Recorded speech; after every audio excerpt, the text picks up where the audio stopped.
What's good, y'all? When I say P, I mean profit. When I say S, I mean seal. You dig what I'm saying, baby? Now let's keep it moving. Follow the feng shui. With that being said, today, man, I'm gonna start the timer. We're gonna see how long it takes me to read this PDF file, 65 pages. It's the art and practice of creative visualization. Let me know if y'all want the PDF file or not. I kind of was already reading a little bit of it, but this is the beginning of it. I'm gonna zoom out. I don't know if this is the full book or not, but it is 65 pages, so you know it's something. And I just want to read this with y'all. Y'all read it with me. It's been a while since I gave y'all a book, you know, like a audiobook or like a just a book read and talking with y'all, breaking it down with y'all. I think it might take me 2 hours to finish this, but we gonna see. I know this is a tarot card. It kind of reminds me of the Kabbalah and the Tree of Life. Like you got the middle pillars, 2 stars at the bottom, 2 stars at the top. You got a middle pillar, then you got the left hand pal, and then you got a right hand pal. And then this, I was looking at this, I don't know, kind of remind me like I see money now that I'm looking at it, like coins. But then now I'm also seeing like a door. And then it's like a box. And then like these lights, maybe they're not lights, like these dots, but like I'm seeing like a staircase that's just turning endlessly. But this is it. Introduction, dedication. Here is the sections that I actually need to write down. Wait, where was I? Oh, no, not yet. I'm gonna write them now though. So I was actually here. Zoom in. As you know, your Stone Age ancestors' creative visualization work consisted of pictures, drawings on the walls of caves, pictures showing him successfully hunting game, and successfully defending himself from his enemies. And his creative visualizations must have worked also successfully because our ancestors did not. Our ancestors did survive, and we are here today as a result of their survival.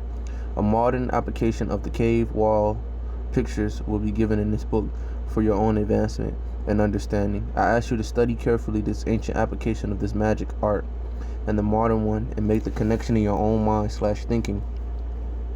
Also, for untold ages, mankind has engaged in asking supposed higher powers for the favorable circumstances wanted or needed. These higher powers were supposed to be outside of men. There are powers outside of men, but I cannot go into the question of these outside powers, called God or gods, in this book.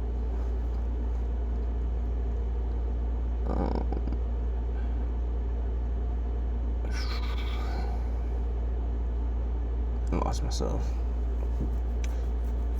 This subject I will again have to leave for another book. Also, to let y'all know, this is kind of like, I barely do like PDF files and books through my phone because it gives me a hard time, but you know, there's always a first time for everything, right? So just bear with me. This subject I will again have to leave for another book. All I want to do in this book is to direct your attention to your latent powers, those powers that you possess now. I will repeat, all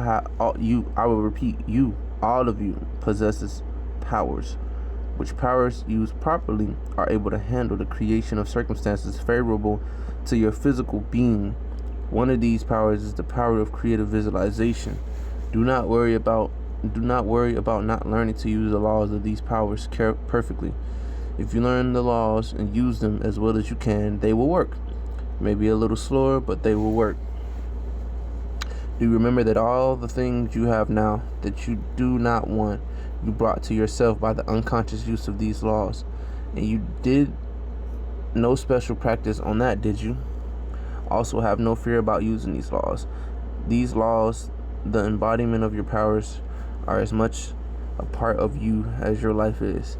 There is no wrong in using them. The only wrong is not using them and allowing physical life to hurt you. If you need help and advice and assistance, then contact Ophil at the address given in the back of this book, and he will help you to the best of his ability. Now go make it. Now go to it. Make your life the life you want. Go, go, go. And here is the sections. Now this is what I need to write down.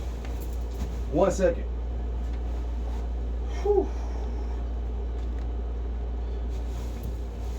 We'll write this down right now. I bought a brand new notebook for this part. So we got Law 1.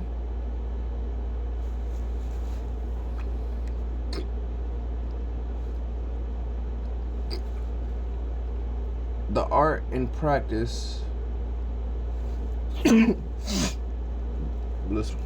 of creative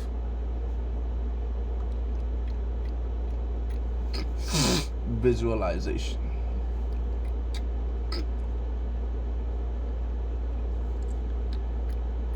And we got 2 laws governing creative visualization.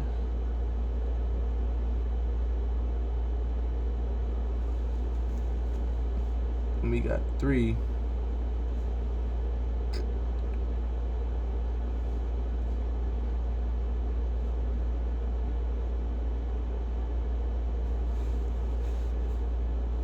occult law number 4.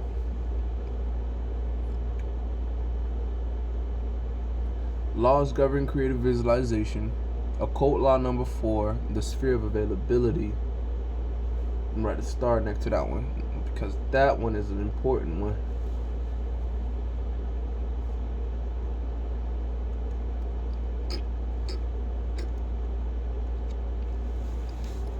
And we got 4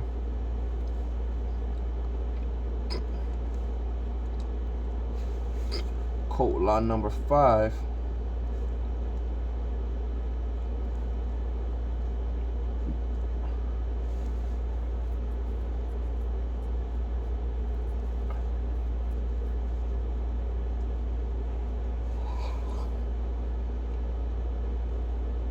Occult law of technique of limitation.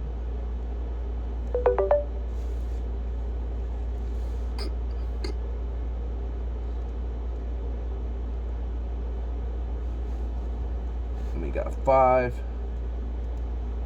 occult law number 6, law of binding.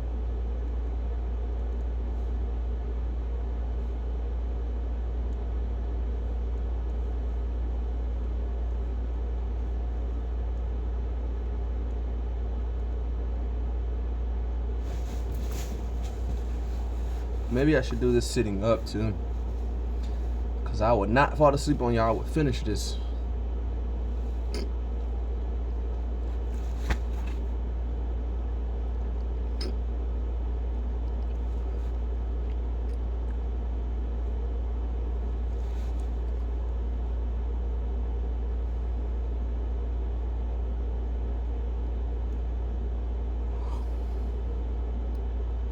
Occult law number 7, law of the barrier.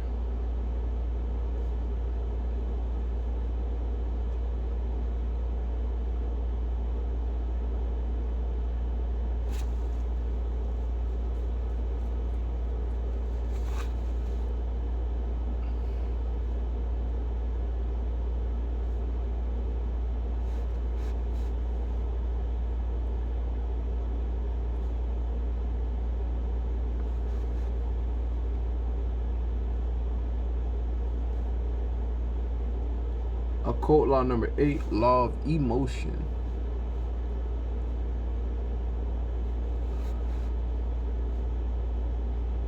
Oh no, law of treasure chart. I don't know. I will skip right to that one. Occult law. Law of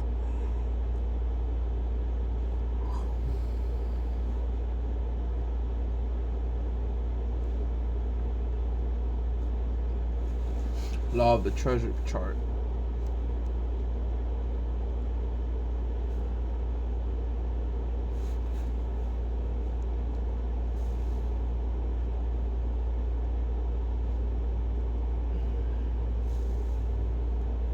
Occult law number 9, law of emotion.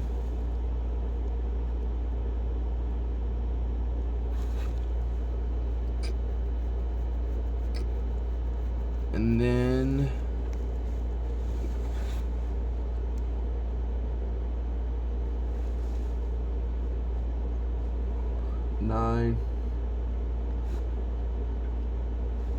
occult law number 10.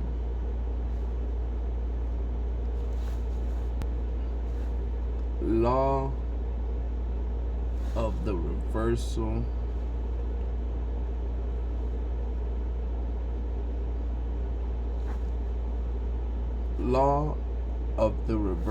of the planes.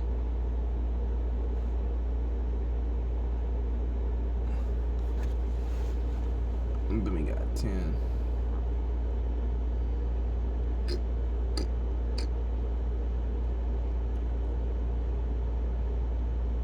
Envoy. And now, like I said, I don't know if this is the full thing, but it's something. All right. Yeah.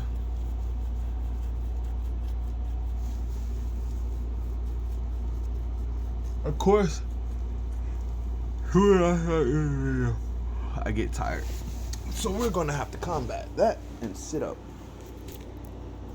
Give me a second. This is like my first time doing this with y'all, so like kind of bear with me.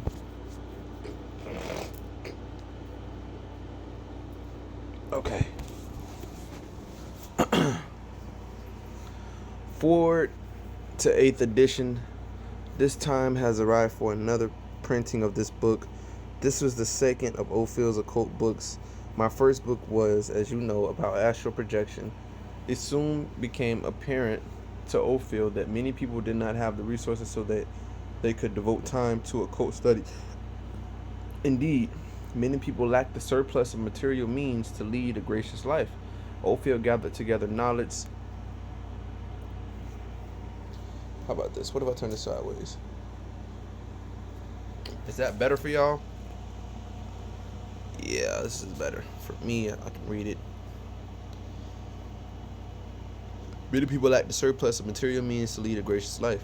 Ophil gathered together knowledge, some of it 1,000,000 years old, and put it together for your use and benefit, so use it. Creative visualization does work. They have worked for Ophil, and Ophil was a difficult subject for that sort of thing, so it can work for you. Please notice the symbol before the front piece. Notice that the symbol is not exactly three-dimensional, but is in between, hence in between this place and the next plane up. Give this idea your attention. Ophil has written so far 7 other books, each pertaining to a vital phase of occult knowledge. If these books are studied consecutively, they should lead you to a good basic foundation of occult knowledge.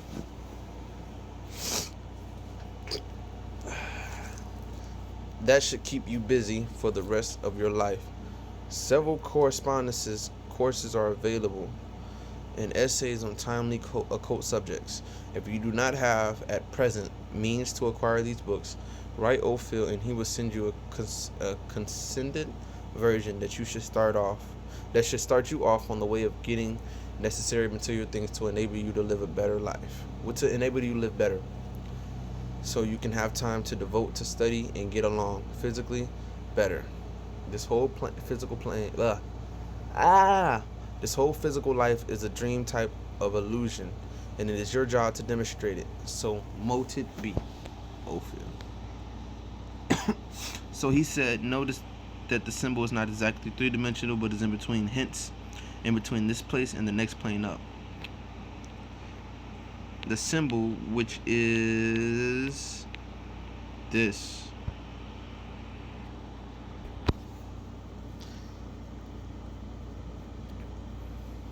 in between, he said. And this type of knowledge is going to be required for you to study for the rest of your life. Wow.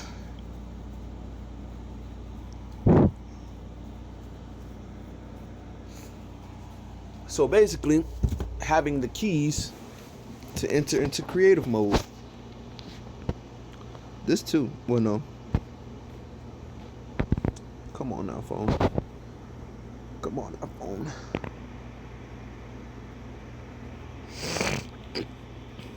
All right. Are you ready?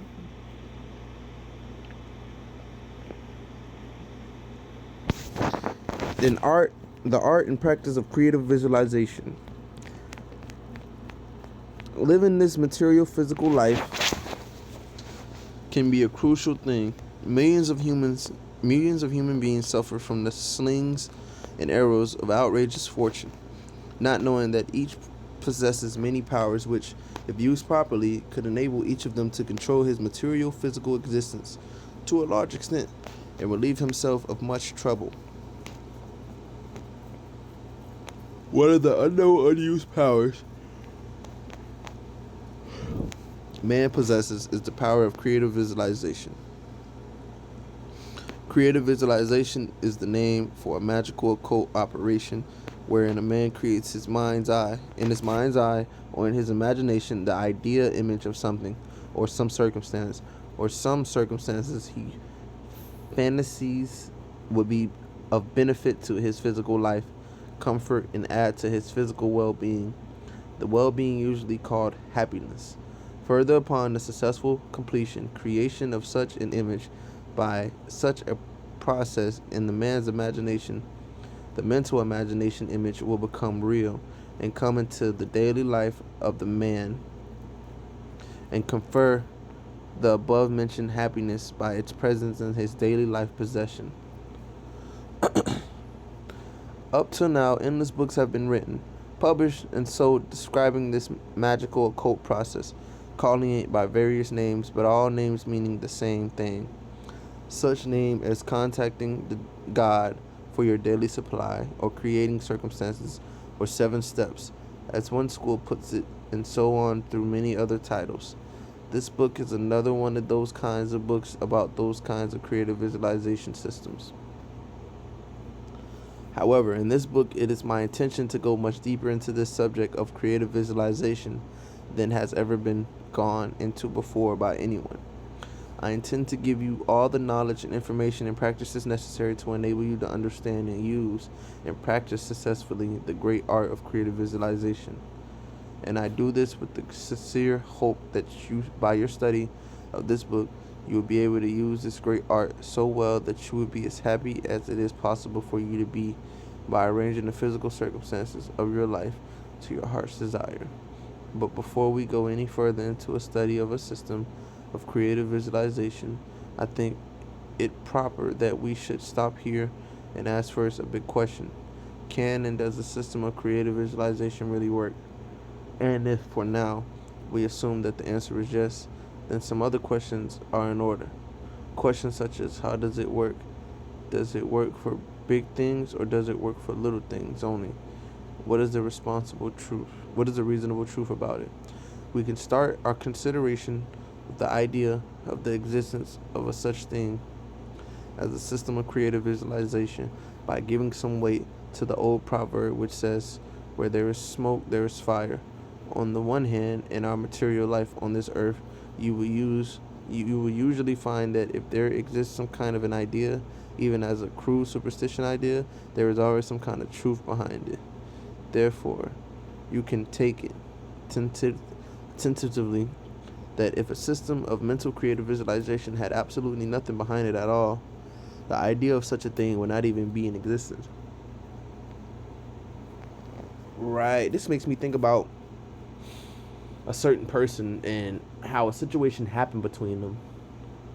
And now it's kind of making sense with this right here, how we can use our creative visualization towards unwanted circumstances unconsciously, or even circumstances or situations consciously. Like, something happened that we didn't want to happen, but it still happened only because there was some type of idea or some type of substance that was existing behind it that even made it happen.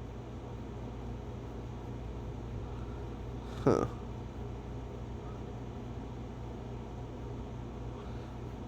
Yeah. Hey, this stuff get deep. Continuing.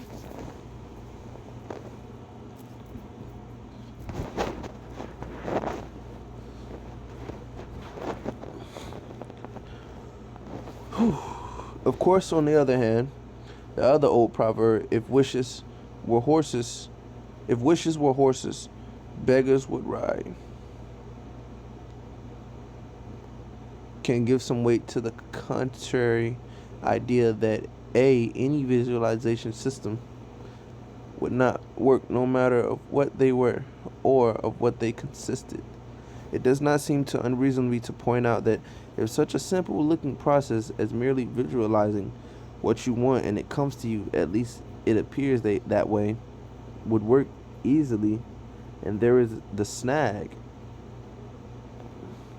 There would be no poor people in the world at all, nor any unhappiness. If happiness depended upon a material supply of wanted physical things, and there is another snag. In my years of occult research, I have found, as it seems to be normal, on this difficult, not understood at all physical plane, that the true partial working out of a magical occult knowledge principles to and onto the physical plane from the inner planes is about in the center / middle of the two extremes, working or not working. Apparently, creative visualization systems work for some people and apparently do not work for other people. If a visualization system does work, it will apparently work certain times and apparently not work certain other times. Again, a visualization system will work apparently for some people instantly, and again for some other people apparently never work at all. And to sum this up, it could be truthfully said that systems of creative visualization appear to be a poor hit and miss proposition, and it cannot be depended upon for constant results, especially on the physical plane, where results must be as expected and must work out properly, always to be known as something successful. Now, after much study and experience, I believe I am in a position to be able to elucidate an important statement as to the apparent whys of the above workings and non-workings of the occult creative visualization process. And that statement is: the art of creative visualization depends for its successful operation upon correct knowledge, correct understanding, and correct rigid following or definite rules. If I had a highlighter, highlight that.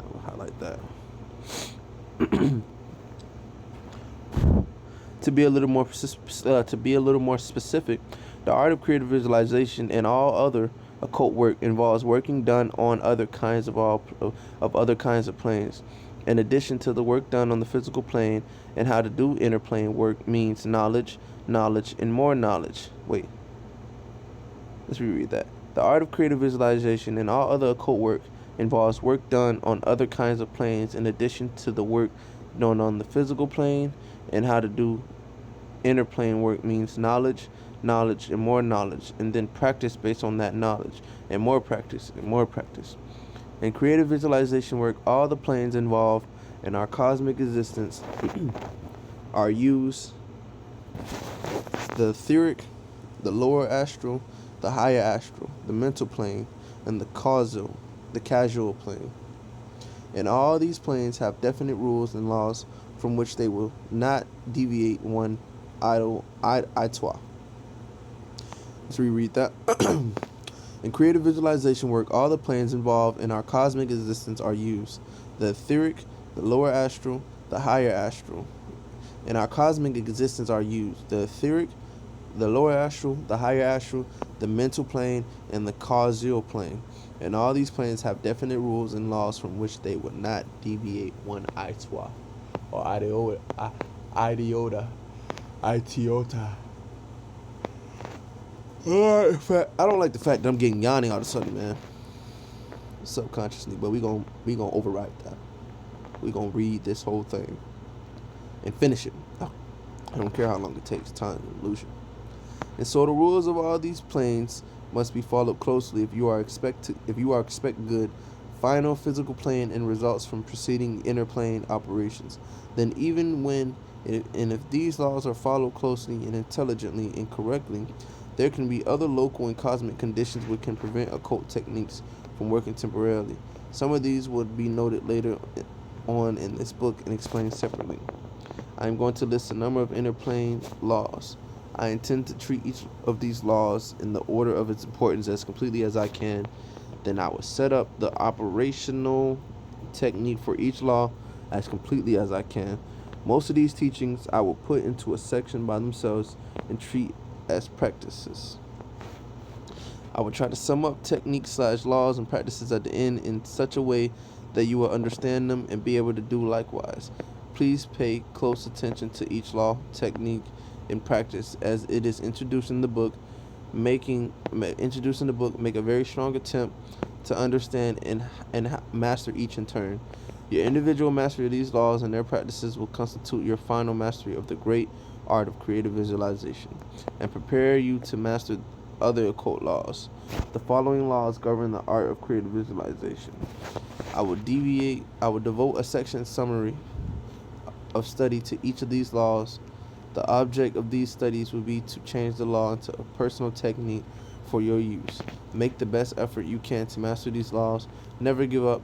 In the event you do not succeed in practicing these techniques so perfectly as a master would practice them, it would mean only that if it would take you a little longer to accomplish desired results.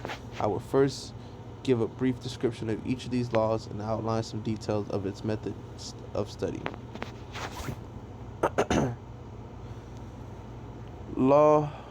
Name of law. Number 1, the occult law of physical visualization. Discussed and described. 2, the occult technique of physical visualization. Practice with physical objects. The occult technique of physical visualization. 3, the occult technique of making the above physical visualization objects at end of the book but connected with 1 and 2. Study and practices. 4, the occult law of the sphere of availability. Study. 5, the occult law of limitation. 6, the occult law of body. 7, the occult law of barrier. 8, the occult law of the treasure chart. 9, the occult law of emotions. 10, the occult law of reversal planes. 11, summary and practices. Law number 1. The occult law of physical visualization.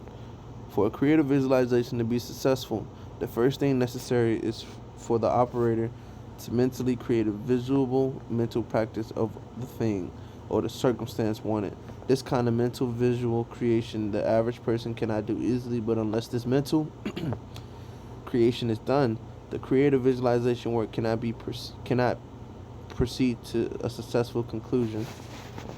Law number 2. The occult law of physical visualization. The technique law is described and directions given for carrying it out. Most of the laws are described in this first section and the practices are given in the later part of the book. But in this second law's case, the practices are given immediately after the description of the technique. I do this so that you will have some work to do while you are studying the rest of the laws. That is, I give one kind of practice and the rest of the practices pertaining to other symbols are given in the later part of this book.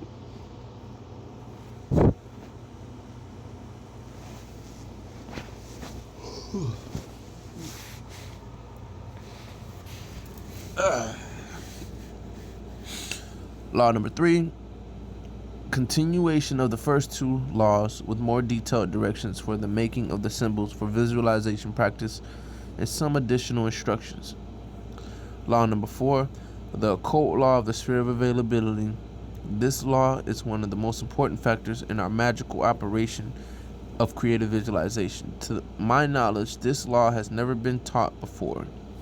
The lack of knowledge of this law is the cause of all failures in attempting to use the art of creative visualization. The practices of this law will be found in the latter part of this book in connection with the case histories.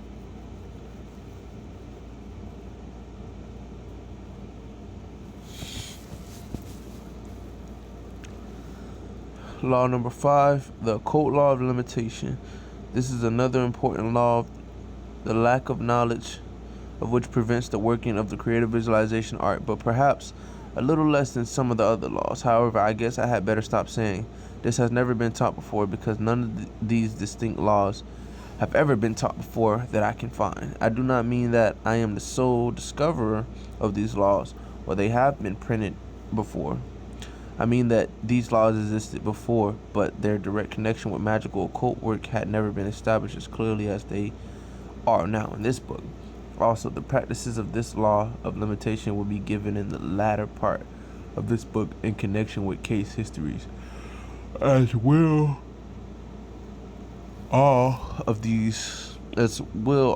the rest of these laws practices, so I will not repeat that again. Law number 6, the occult law of binding. This is another unknown law that greatly affects creative visualization work.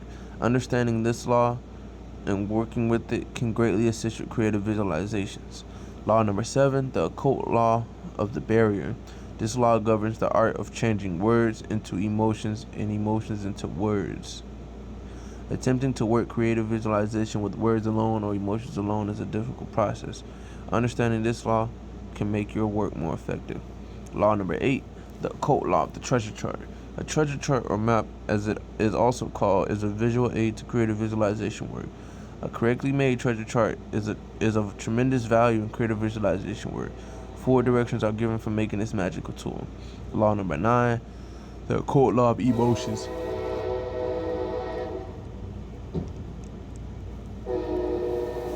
Don't mind the train. The part that emotions play in creative visualization work is usually referred to but little more.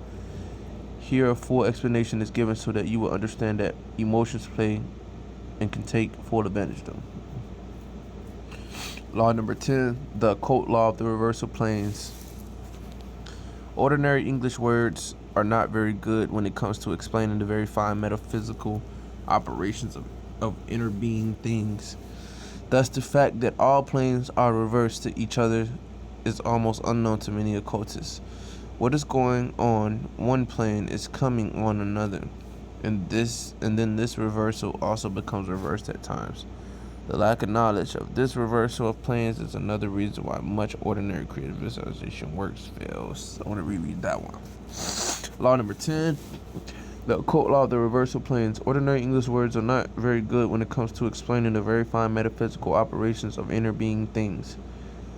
Thus, the fact that all planes are reversed to each other is almost unknown to many occultists. What is going on one plane is coming on another. And then this reversal also becomes reversed at times. The lack of knowledge of this reversal of planes is another reason why much ordinary creative visualization work fails. Summary and practices, mostly given through the case history type of instruction. In the opening pages of this book, I said endless books have been written describing an occult process called creative visualization. And then I said this book that you are now reading is another one of those kinds of books about those creative visualization systems. The next few paragraphs will be in the form of questions and answers. Imagine you asking these natural questions and I giving the answers.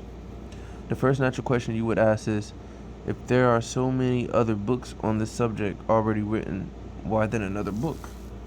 And the correct answer to that question is yes. There are a lot of books already written on this subject, but the instructions contained in this book,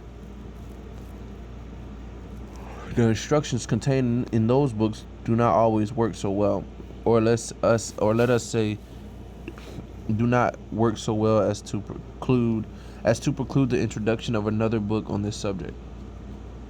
And your next natural questions would be, if the instructions given in those other books did not work so well, then how did the authors get away with writing books that contained instructions that did not work? And the correct answer is those instructions as given in those books did work, but only for the authors of those books. What these questions and answers add up to is this: due to a particular personality quirk, which these authors alone automatically naturally possessed, these authors unconsciously did all the techniques of the creative visualization work properly, and thus those processes works for them successfully.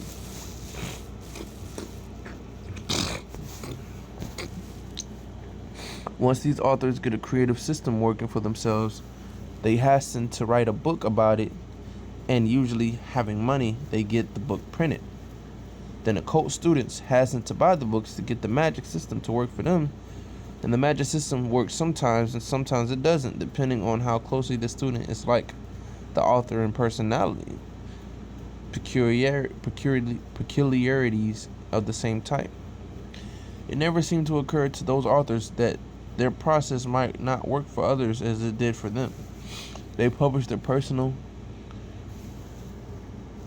imperial system of creative visualization, and not a word is said about the principles upon which their system is based. In fact, so natural might their working of creative visualizations be that they don't even know about any basic principles. It is strange, but there are people like that in the world. People who do things right the first time they try without any previous training at all. However,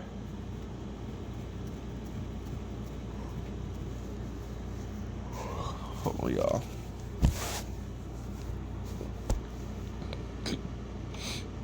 However, I was never one of those kinds of people. I had to learn how to do things through learning their basic principles and then work through them. And by their principles, I cannot learn any other way. I cannot learn any other way. If you are one of the natural workers, then you are lucky. So now I will repeat myself again and say, in this book, the laws governing the art of creative visualization are listed, and each of them are going to be explained to you in detail, and the basic principles of these laws laid out for you to understand. Then through understanding, you will be able to adapt these laws to your personal uses/needs and use them. The existence of principles, techniques, and rules which can be learned and practiced/used shows that this work of creative visualization is an art, and an art of which we can all learn something, and many of us a great deal, and many of us can become masters of this art. Mastery of the art of creative visualization is a big step towards the mastery of the art of life. As a matter of actual fact, you are using creative visualization every second of your living life. None of us are very successful in living and having the kind of life we would like to have, and yet everything we have that we do not want, in possession of which makes us very unhappy. We created ourselves for ourselves and by our own mental powers. Naturally, we did this creating ignorantly, but we did it nevertheless. As I said before, the time can come, and we hope this book will hasten it for you, that you can take and will take your own personal divine powers into your own hands and direct the right use of this power, and then only will you begin to use your divine powers as they should be used, and as you should use them in the right way and for your own benefit. What does using your powers for your own benefit mean? Basically, it means that we all use our basic creative powers every second of our lives, but we use these creative powers wrongly. What does using our creative powers wrongly mean? The most outstanding thing it means is using our creative powers ignorantly. Our present daily use of creative powers is like giving a baby a gallon of nitroglycerine to play with. Some of the misuse of our creative powers are spasmodial use of the powers. No definite sharp idea of knowing exactly what you want to do or to be or to have. No definite sharp idea of knowing exactly what you want to do or to be or to have. There are other in this misuse of our powers, but these two are enough to throw a monkey wrench into the best life in the world. Knowing what you want to do.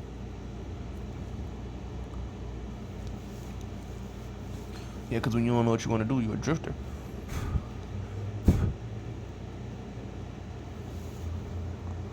How to handle your powers properly is the subject of this book and will be explained. Outwitting the devil was what I thought of. How to be explained as we go on. For now, all I want you to know and understand is that there are two things necessary for the successful use of this creative art. And they are: 1, the knowledge that you have great creative powers, and 2, the knowledge that you have hetero force use. You have appear to force, I think I said it right, hetero force use these powers ignorantly, and hence wrongly, all your life, but now you are to learn to use these powers correctly. So now, knowing that the successful use of the process of creative visualization is possible to all of us, in some degree through the right use of basic principles, we can go on from there. Laws governing creative visualization.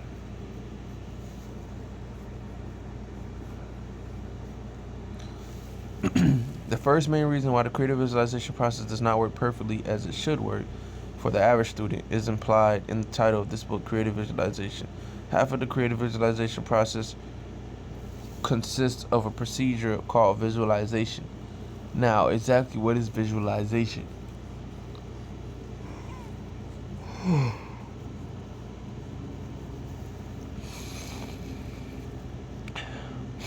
A glance into the dictionary gives the following definition: to make or to become visible, especially to see or to form a mental image of the natural ability to be able to form a clear mental image of something in your mind memory, is an ability that not every person possesses. It says, a glance into the dictionary gives the following definition: to make or to become visible, especially to see or to form a mental image of the natural ability to be able to form a clear mental image of something in your mind memory, is an ability that not every person possesses. Certainly, this is an ability that varies with different people and varies widely even with those who possess the ability naturally. Here, then, is one of the main reasons why this mental creative visualization process does not and cannot for all people as it should, because an ability to create clear mental picture images in the mind is required, and not all people possesses the image creation facility naturally. I did not have this facility myself, and I had to work hard to get it in enough degree to get positive results from my creative visualization work.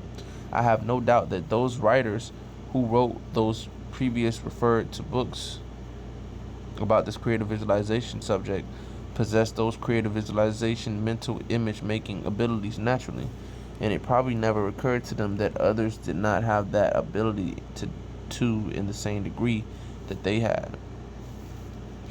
I want to call your attention again to the strange omission of all practical exercises on developing mental images made by the previous teachers of this art. Obviously, as the art succeeded with them, they just assumed that all other people had this ability too, in line with that recent joke. Well, doesn't everyone?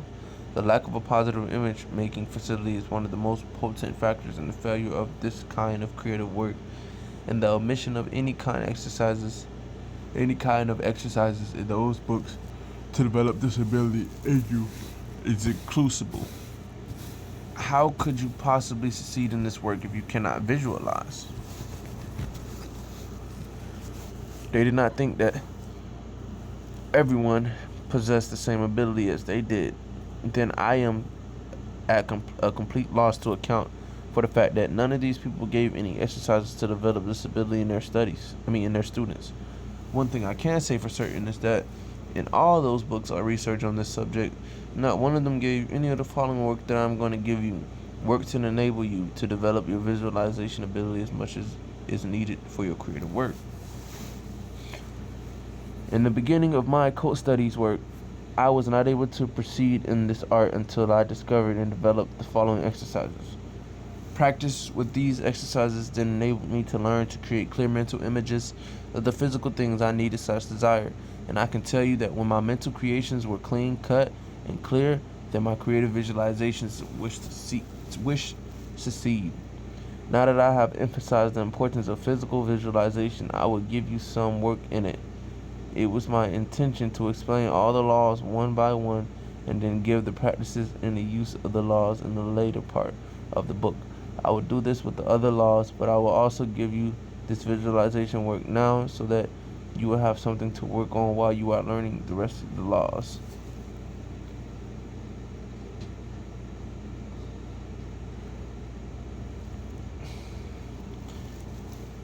The visualization work practice in connection with this first part of the mental, physical, creative visualization will be a magical ritual. And this magical ritual You will use a great deal of mental imagination in connection with physical actions.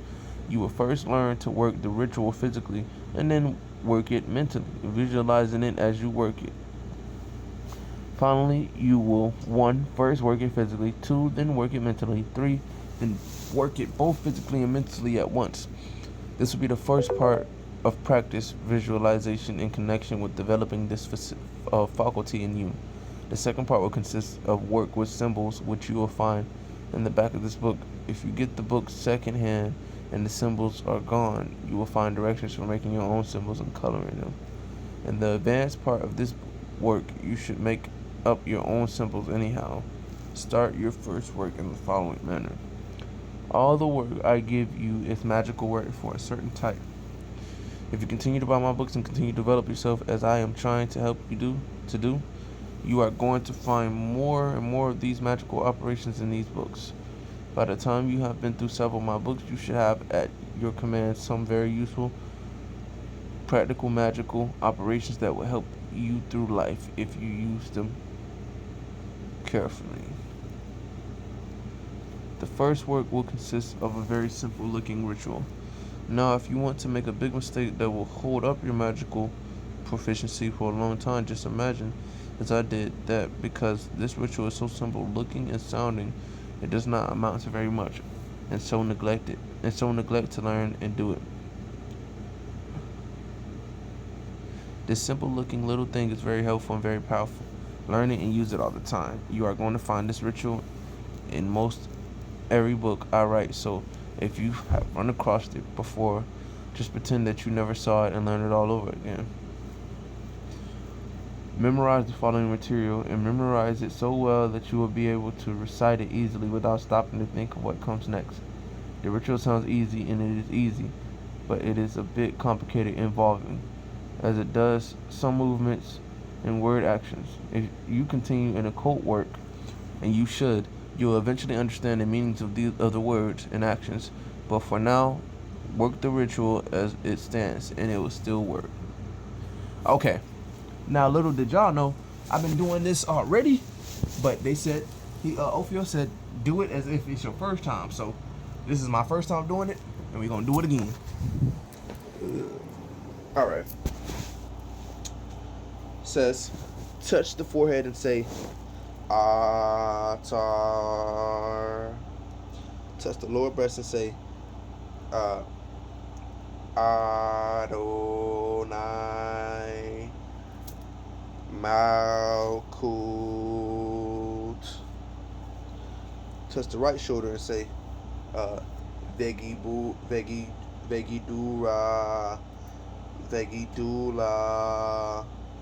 Le'olam, Amen. You can even say the lesser banishing ritual, and you draw stars and imagine drawing stars. But this one is a little bit different. Thy art the kingdom and the power and the glory forever. Amen. And, it's just a ritual and an exercise to, open the gates of creative visualization. This ritual exercise is the preamble to the next section, which is as follows. Stand in the center of as large as a room you can find to work in. Face east, visualize a steel dagger in your right hand. Now, here's your first work to do. Find a practice of a dagger, or find a real dagger, or borrow one, or do something to get yourself a real dagger. Model to visualize, then concentrate on your model until you can recall the image of it to memory mind easily. And that's basically what I've been doing. Been doing the lesser banishing ritual and closing my eyes. First doing the opening of the ritual, and then closing my eyes. Imagine drawing stars. I think last night I did rainbow stars all around me. I did white flame stars. I did red flame stars. I did blue flame stars, and then I did rainbow stars, like Super Mario stars, rainbow stars, all in 4 of my corners. And I'm opening up these portals to, reach heaven gates, basically. At one point in time, my consciousness level, I didn't believe I could do something like this.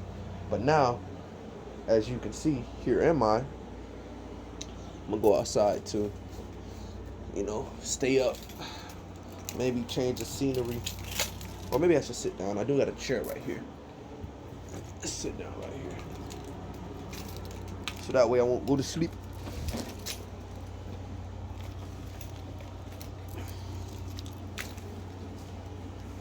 Okay.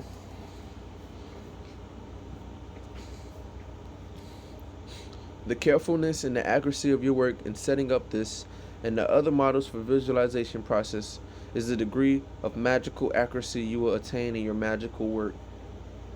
Hold your image dagger in your right hand and trace in the air in front of you a large star according to the outline given here. Trace the star according as it is day, morning, or evening, and night.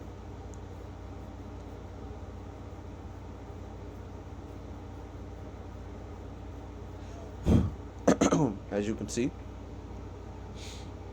practice making these stars many times until you can make trace a star without any jerky motions. You can practice making some stars on a piece of paper. Keep the proportions of the star good. Draw the star, making movements deliberately and slowly. So you know you can go. I start from the bottom left corner.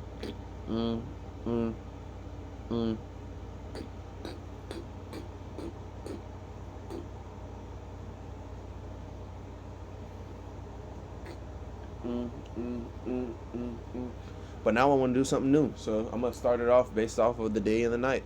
So if it's nighttime, then I go from Okay. After you have perfect these stars making movements, add the following material to the ritual.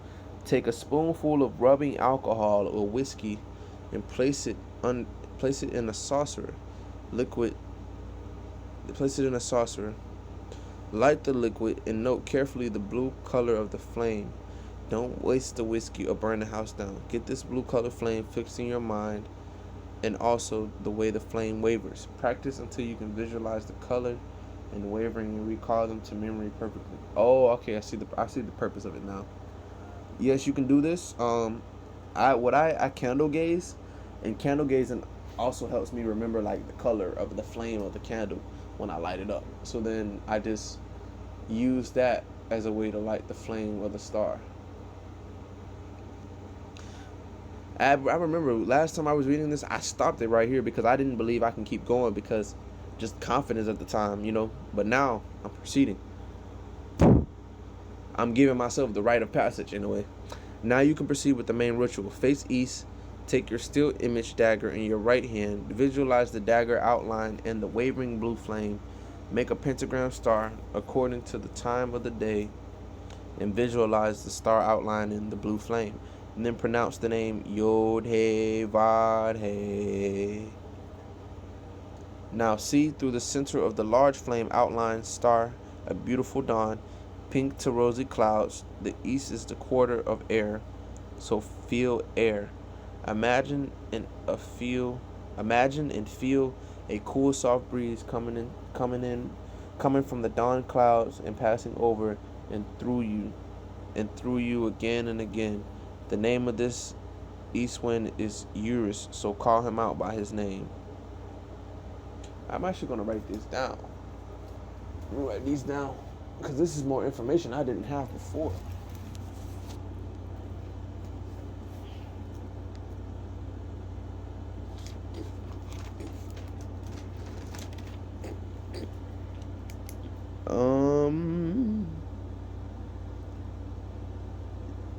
East is air.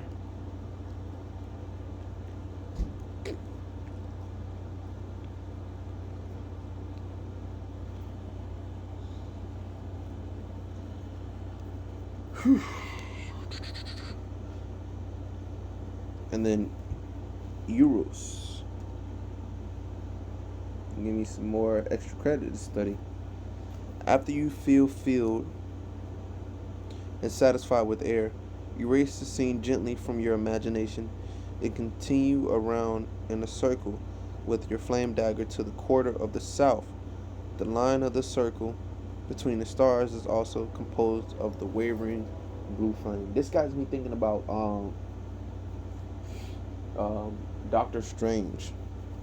When you have turned south, make the star and then pronounce the name Adonai.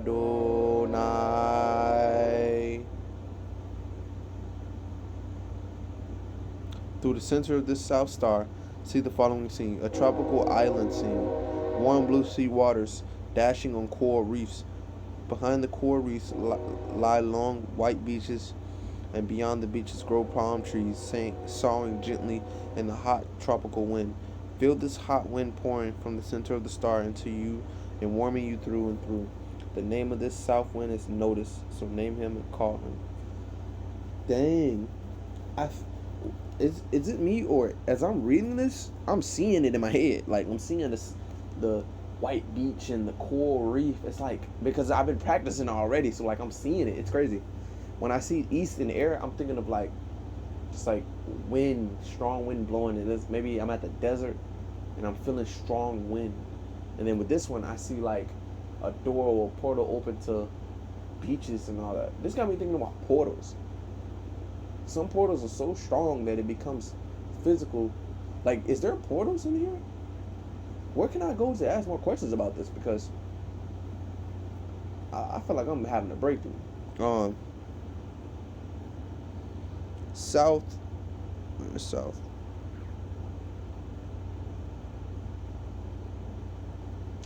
Oh wait, when I'm doing this too, let's write the saying Yod He Vad He. Yod He Vad He.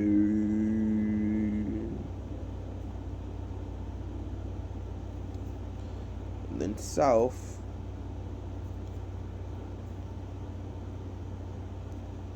I'm trying to figure out what does south equal. We're gonna write Adonai.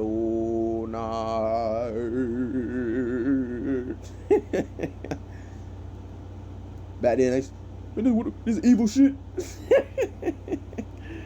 Nah, man. A tropical island scene, warm blue sea waters, coral reefs. I want to say water, maybe. The name of this south wind is Notice. And we got Notice.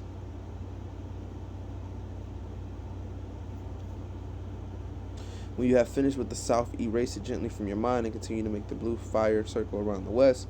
Bro, I'm so grateful for this, bro, because, bro, back then, I didn't believe in myself I could do this, but here I am. I kept going. See, if you are just not getting into the occult, do not give up. Do not stop. Just keep going, man. Keep going. It'll pay off, man. Keep going, man. When you have finished with the south, erase it gently from your mind. Continue to make the blue circle around the. That means I can create circumstances and situations with people. I don't want to do it against anybody's will, but with people.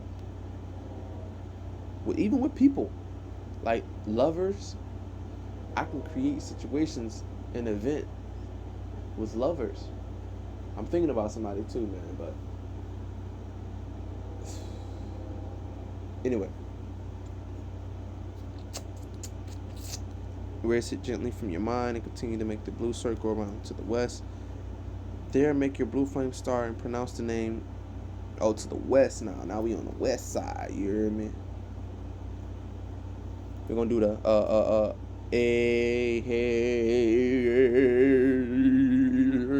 gotta add that spookiness. You know what I'm saying? Oh, whoa. It's crazy. I'm reading this and then I'm reading this to y'all, and by the end of the night I'm about to go do the same thing before I go to sleep. Visualize a waterfall tumbling down over a cliff and dashing on rocks at your feet, sending up a cloud of mist and spray. Feel this mist and spray on your face like a gentle rain. Feel wetness and coolness through and through. The name of this west wind is Zemphrius, so name him and call him. What was that? Zemphrius. I know this gotta relate to the elements. When you are through with the quarter of the west, continue with your flame dagger. The circle around the quarter of the north. Trace the fire flame Start and pronounce Agla. Now we on the north side.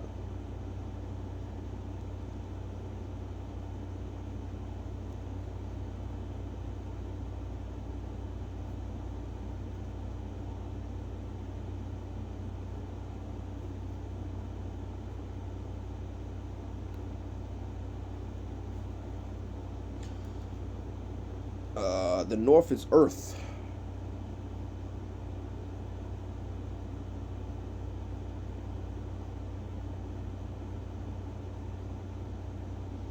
I kind of want to search out these elements before.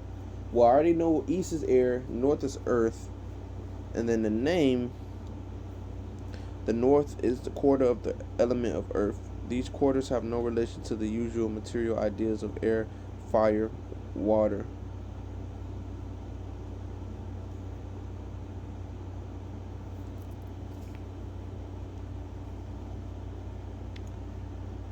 Air, fire, water, and earth, but are concerned only with the qualities of these elements. Hence, north, the quarter of earth, is not the north pole of the earth, but it is the north, the quarter of earth. It is in the north quarter of earth that all the other elemental forces, and I repeat this, all forces coming through to the outer from the inner, in the north quarter of the earth. Therefore, earth is the great in storehouse of all forces, which forces are all things. You will find in earth all the things that you are looking for, and which you need to make happy.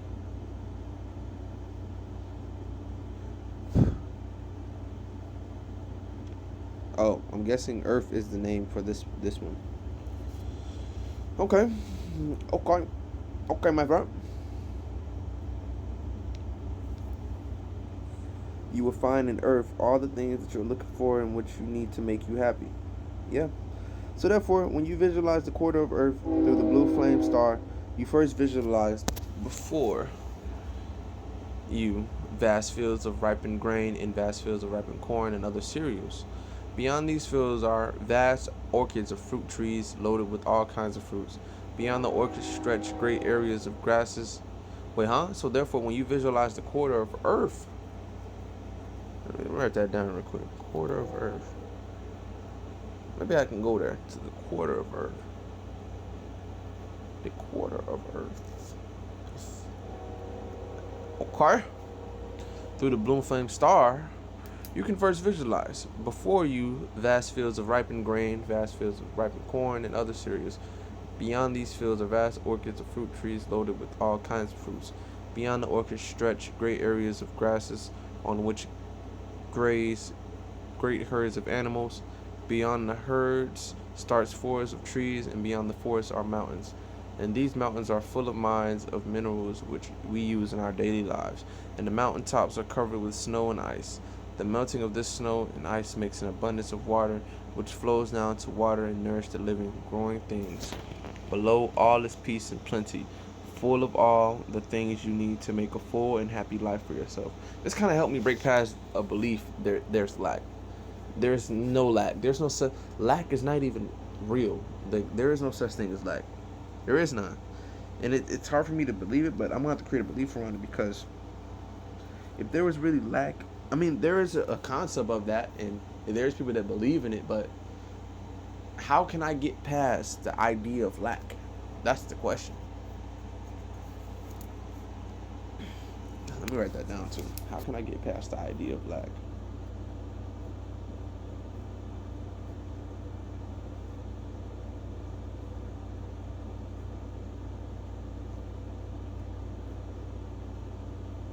How can I get past the idea of lack?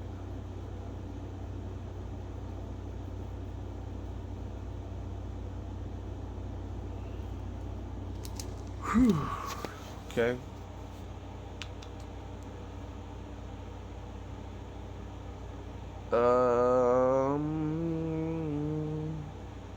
Oh. The melting of this snow and ice makes an abundance of water, which flows down to water and nourish the living, growing things. Below, all is peace and plenty, full of all the things you need to make a full and happy life for yourself. The name of the north wind is Boris, so name him and call him. Also, the north is Boris.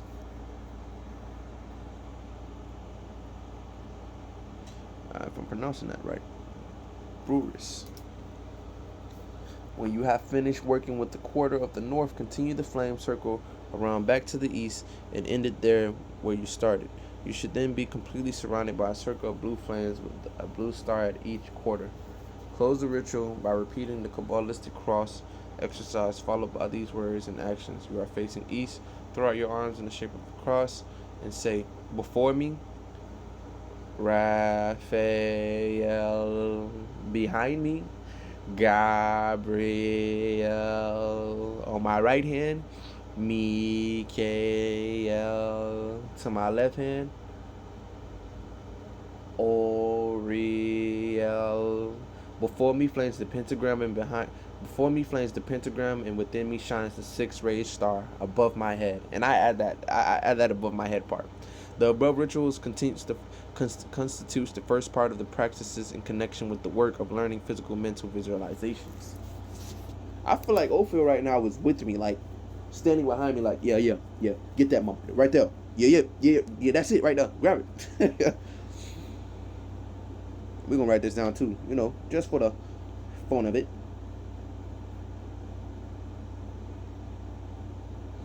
And as y'all can see,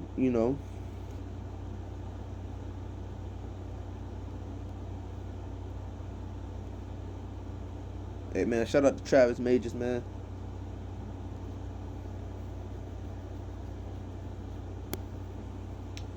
On my right hand, Mikael.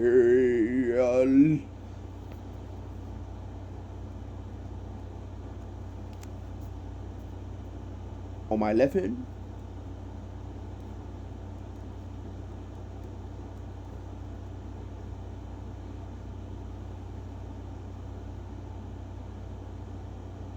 Oriel.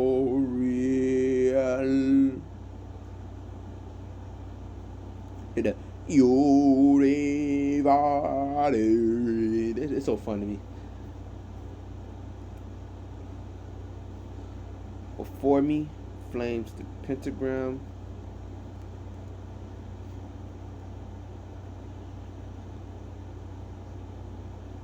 Before me flames the pentagram and within me. Oh crap.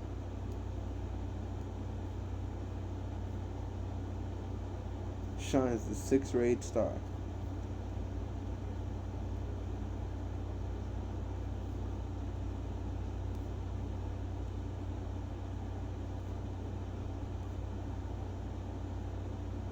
Before me flames the pentagram, and within me shines a six-rayed star above my head. I write that down. Okay. Here we are. Code law number 4, the sphere of availability, my friend.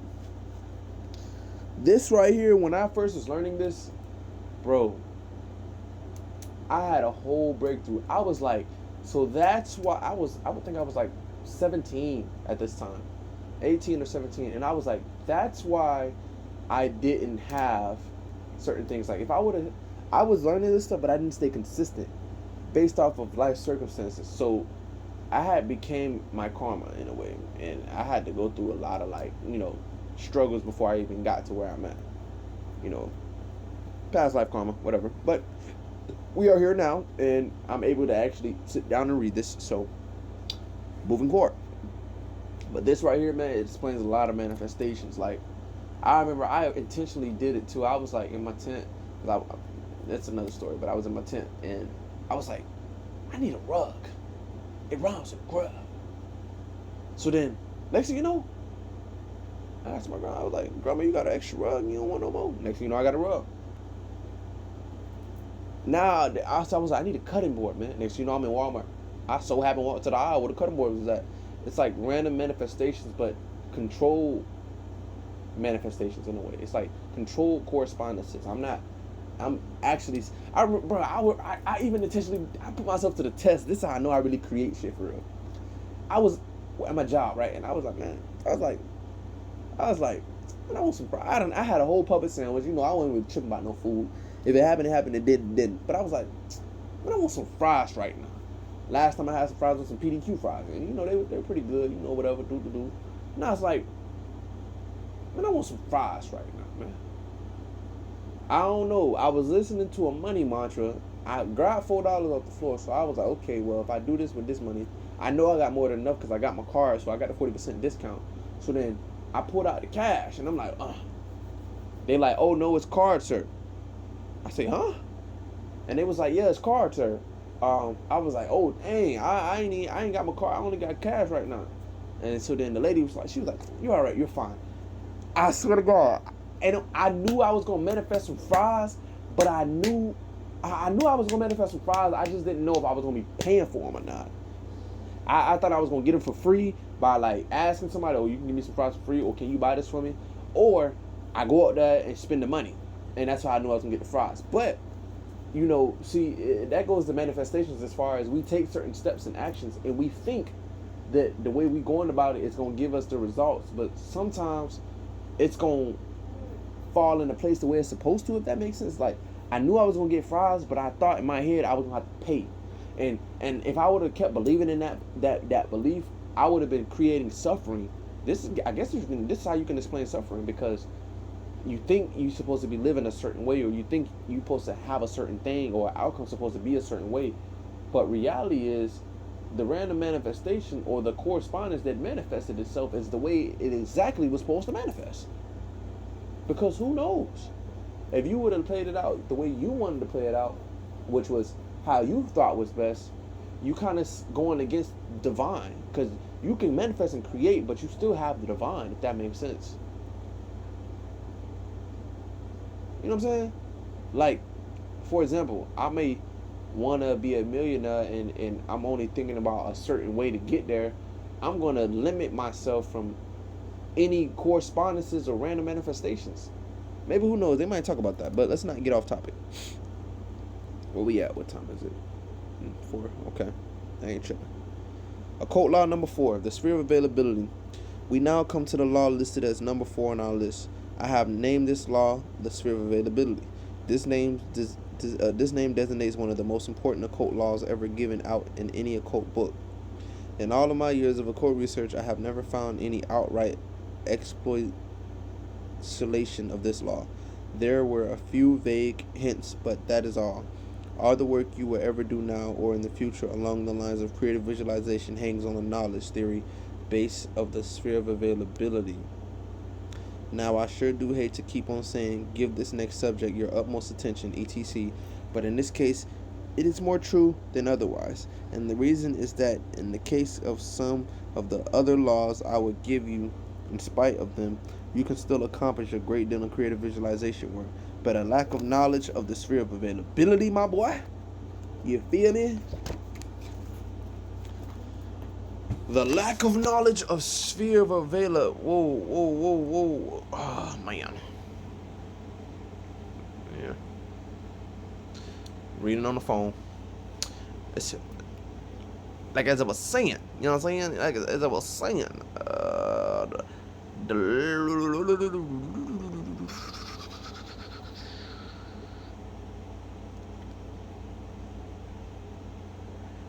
but the lack of knowledge of the sphere of availability is fatal when it comes to accomplishing anything through creative visualization.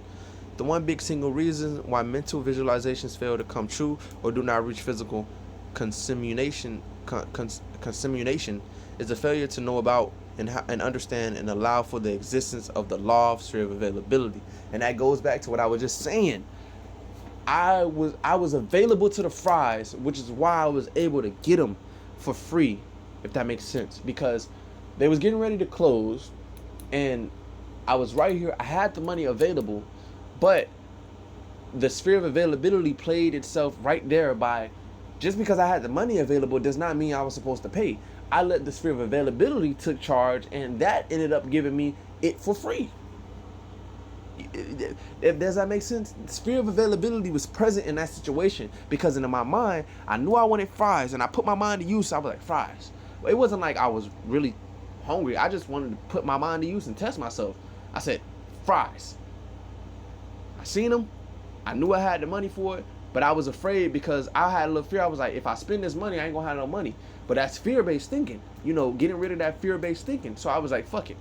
I'm gonna use this money and get the fries just to test my manifestations. So I put myself to the test, got rid of that fear-based thinking about, oh, I ain't gonna have no money for this and no money for that. I said, fuck it, I'm gonna spend this money on fries, and if it's meant to be, I'm gonna spend it. But if it's not, it ain't gonna work. So boom, she could have been like, oh, well, you gotta have a car, you ain't gonna be able to get it. You know what I'm saying? But because I trusted the spirit of availability, I was more available. I was already available to the fries, and I was already available to pay for it. But I was more available to get it for free just because I was working there. And they was getting ready to close. So the chances of them giving away for food for free was more probable or likely to happen because they was already getting ready to close, and usually they throw the food away. So it played out the way it was supposed to play out. As I was saying, the one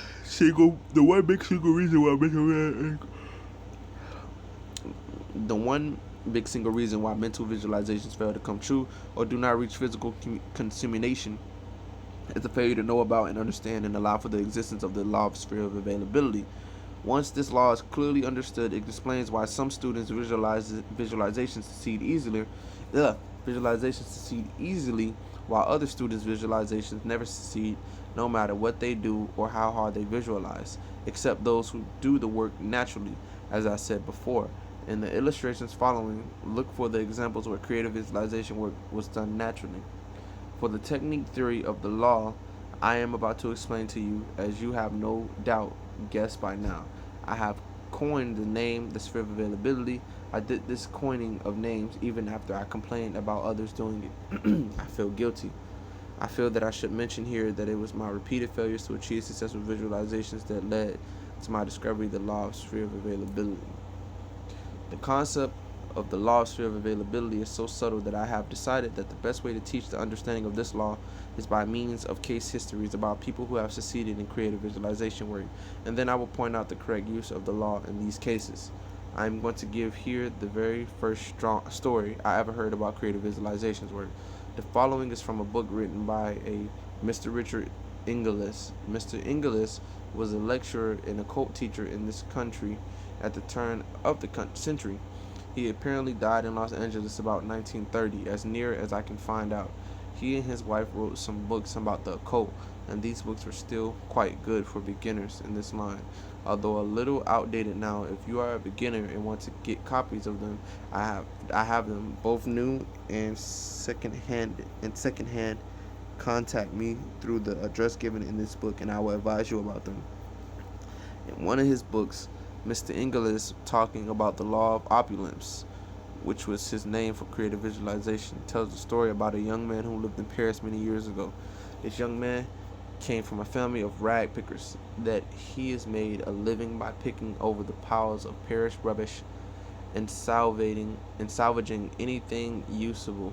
But from what I know of the French and their thrifty habits, I would say that the pickings were slim indeed. This young man attracted the attention of a person who was versed in the occult arts, and this person decided to help the young man.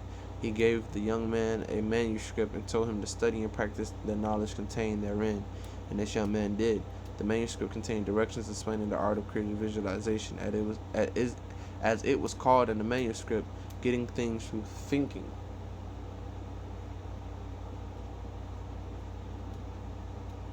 Am I wrong for wanting to practice this on people? Did that.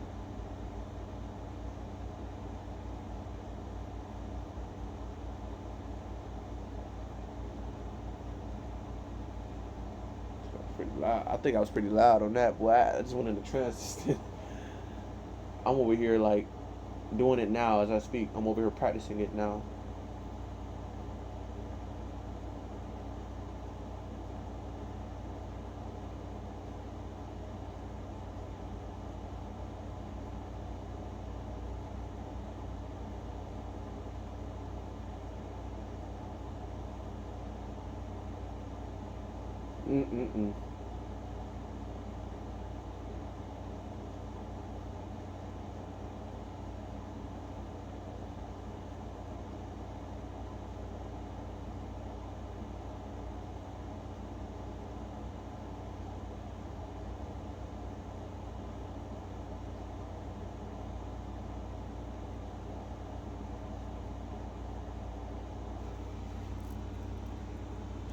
Okay.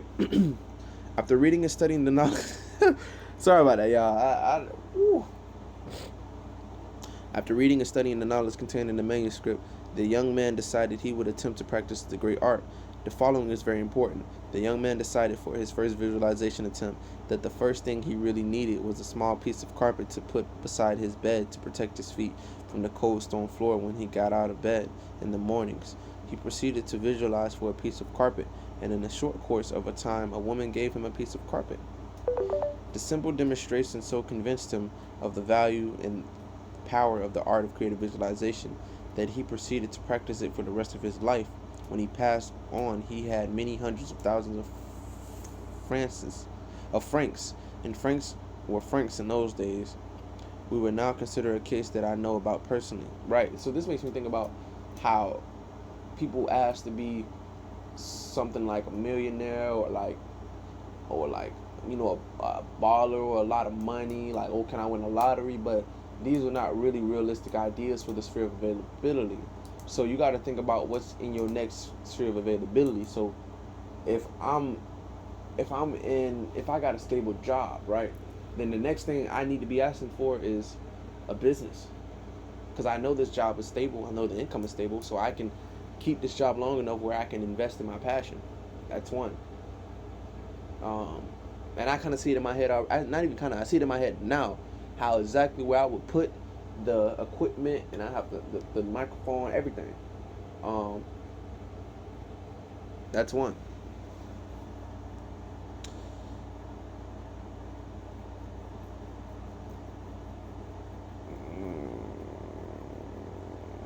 Where was I at now? Okay, here. We will now consider a case that I know about personally. Many years ago, I lived in Lojala, California, and I used to attend a little theosophical meeting that was held there each week. As is somewhat common in theosophical circles, there was a mixture of people there with different backgrounds and many kinds of different ideas about the occult. I recall one lady who was active in semi-occult work. She used to teach in some kind of WPA group in San Diego how to make treasure charts, as you would get later, such as are taught by the Unity people in their work. She adapted her own ideas for these treasure charts and then taught them as a kind of creative visualization system of her own to mix group of people in her classes to a mixed group of people in her classes. These people in the classes, having nothing better to do for the moment, took up the idea with a great deal of non-serious and much in jest. One man made up a chart for a bottle of whiskey, and another made up a chart for a blonde. Oh, it's about some about people. I'm over here, man.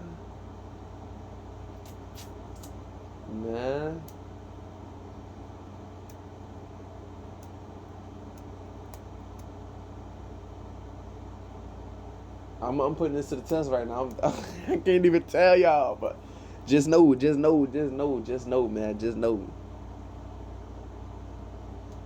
That makes me think about a person. They was probably doing it on me unconsciously, and I was unaware of it. Dang, boy.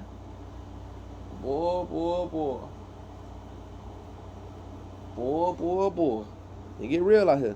It turned out shortly afterwards that someone gave the man a bottle of whiskey, and another man was introduced to a blonde. That's what I'm saying, man. These two men were so frightened by these happenings that they fled the classes and refused to have anything more to do with this stuff.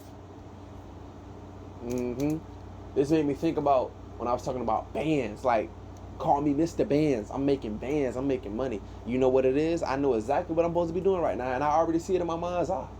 I see it. It turned out shortly afterwards that someone gave them... Oh, wait, crap. No. Oh, so you can highlight. Okay. From two of my own cases, at one time, I owned a small rooming house that I had gone to a lot of trouble to fix up nicely, and yet I did not seem to be able to get any income out of it to amount to anything. I made up a chart, and I decided that I would be satisfied with an income of $200 a month, clear for the time being, and soon I had it.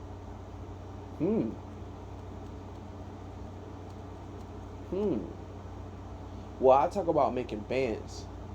And I'm talking about making $2,000, $5,000 a week. $2,000 to $5,000 a week is more than enough money. And I would have to dedicate myself. For 30 days. 30 days. And I see me investing in my passion. I see it, and I see exactly where to put the equipment and all that. But I'm also looking at where I'm currently staying at as my given circumstances. And in order for me to really change everything and continue to go up, I think I need to go for the bands. That's what I think I need to go for. It made me think about love, like even manifesting someone who, bro, oh my God, dang, oh Lord.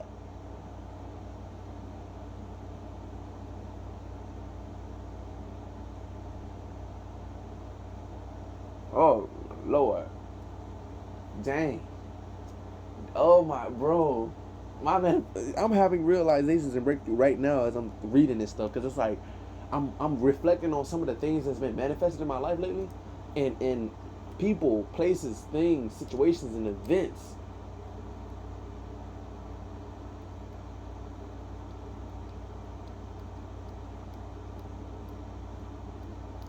I want to write down something.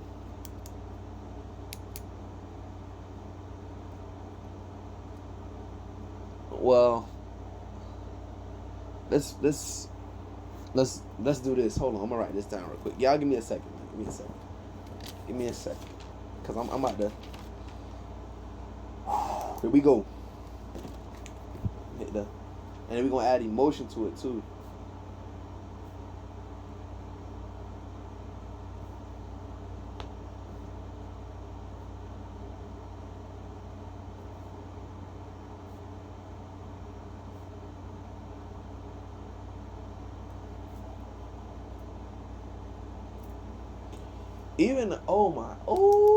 And that could be my next manifestation. That can be my next manifestation. I'm really, hold on. Whew.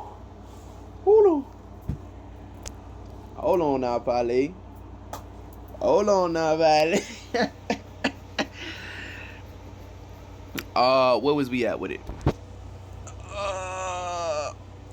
Then shortly afterwards, 21. And time being, and I soon had it. At another earlier time than that I needed a small hand pouch for some work that I was doing, but I was not able to buy one for lack of money at the time. I did some visualization work for a pouch, frankly, without much hope, as I was new to the game. A few days later, I accosted by a drunk man who offered me a pouch for a small sum of money. I did not like the idea of the man being drunk and selling something for less than it was worth, so I refused to buy the pouch. Whereupon the man threw the pouch down at my feet and stalked off in a high dudgeon.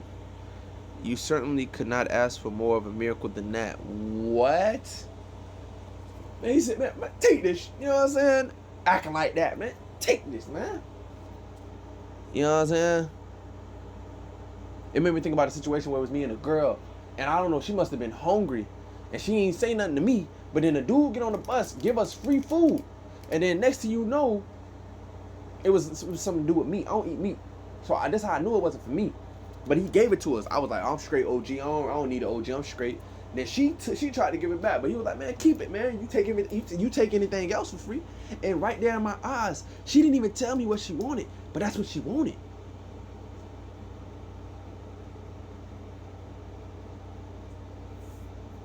Dang. This makes me think about how people be wanting certain things, and you get upset when you don't like what they want, and you say, oh, they took advantage. When even when you speak something like that into existence, reality is they didn't take advantage. This is what they've been wanting for the first time, and you was a part of that manifestation, and they was a part of the manifestation of what you wanted.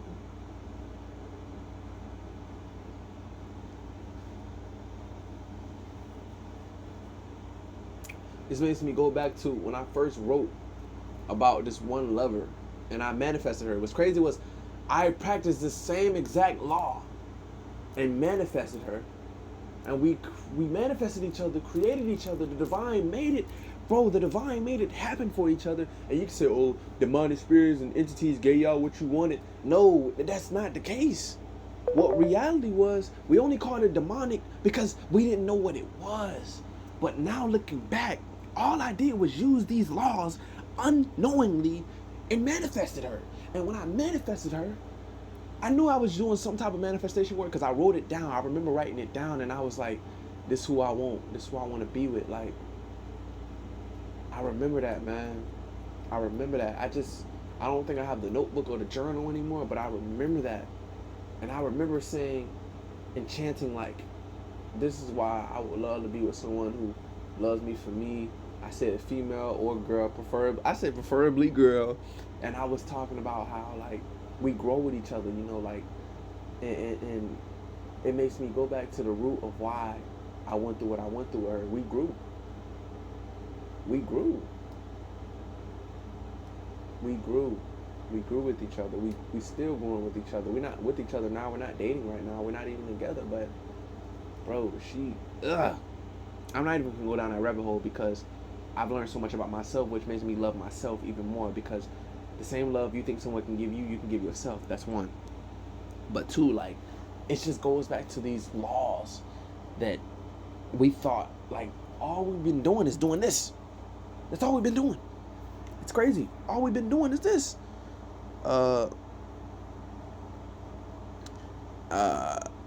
Boom. I am not sure where I heard the next two stories. I don't think I read them anymore, but I did hear them. So if I'm using anyone else's stories, I apologize in advance. Both of these stories are about women in women's hats. A lady saw in a large department store a very beautiful hat that she decided she wanted for her own. She could not afford the price of the hat easily, so she decided to get the hat through creative visualization work. In order to get the creative visualization mental picture correct in her mind, she went into the store and, leaving her old hat on the counter, put on the desired hat and went to a mirror to see how she looked and to get the visualization picture absolutely correct in her mind. When she was through viewing the hat, she returned the counter and looking about could not find her old hat, whereupon the upset manager said she could have any hat she wanted in the department, and so she walked out of the store with the hat she wanted and visualized for. This makes me think about yesterday. I went to the mall and I was asking for some sample cologne, but I felt a sense of guilt for asking for what I was attempting to visualize. Like, where does that guilt come from? Where does the guilt, let me write that down. Where does guilt come from? That's a good question. Where does guilt come from? Where does guilt come from? My first question was, how can I get past the idea of lack? The next one is, where does guilt come from? No, for real. Where does guilt come from? Because if we're allowed to have, the moment you can think it in your mind, you deserve it. If we're allowed to have anything we put our mind to, anything, where does guilt come from?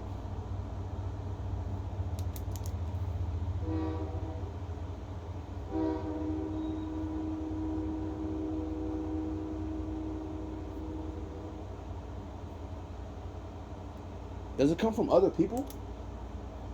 And you can't even say it comes from other people making you feel a certain way, because in the end, you allowed them to make you feel that way. So where does guilt come from?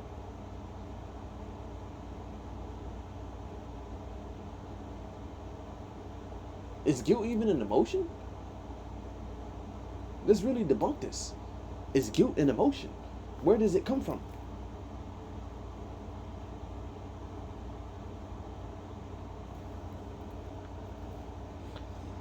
Because I remember feeling what I was feeling, and it was nothing wrong for me asking for a simple cologne. I just felt a sense of guilt, as if they wasn't going to treat me as a right customer or a fair customer because I was asking for samples. And you know, I was, they to them, they probably, but they didn't know I was poor or not. They didn't know if I had any money for a cologne or not. I just automatically was thinking and believing, oh, because I don't have any money in my pocket right now, they going to treat me less than. See, thoughts and ideas like that, bro. Getting rid of those ideas about money and lack. Like, nah, man. Another lady saw a very expensive hat in the store window and also decided to get the hat through creative visualization. She studied the hat and then visualized the hat on her head. Then she did not go near the window again because she felt that if she did look for the hat in the window, it might spoil the picture she had of the hat on her head already, which was a very sensible idea.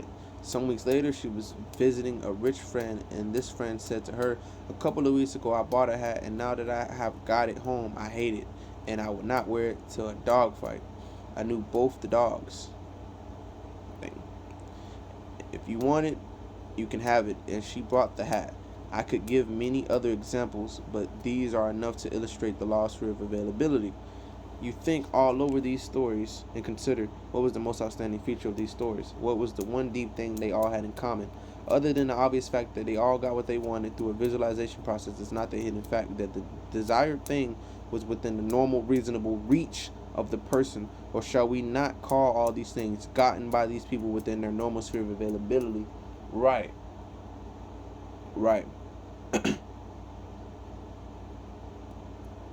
These people did not ask for Rolls Royces, mansions, huge bags of gold pieces, and the moon with a fence around it. Things nowhere near their present lives or way of living. No, the things they asked were a small piece of carpet, a bottle of whiskey, a blonde, a hand pouch, woman's hat, things that are there now. Right. So what I wrote, I don't know if I'm allowed to even say it. I don't think I should say it right now. But I wrote something that is within my reach. I have a job, so I have more than enough money to pay for it. And I have the app and the resources to study for it. So that's going to give me the opportunity to pass. So because I'm doing what I'm supposed to be doing within my reach, it's going to give me the opportunity to pass, if that makes sense. I already took it 3 times or 2 times, and I failed twice. But I wanted to do that intentfully because I wanted to get my hands on the experience and what I was going to be up against and what it was going to be like. So the 3rd time, I think I took it twice. The 3rd time when I go in there, I'm going to pass it because I know how to study correctly, and then including all the factors like being in the right state of mind, mentally being prepared for it, everything.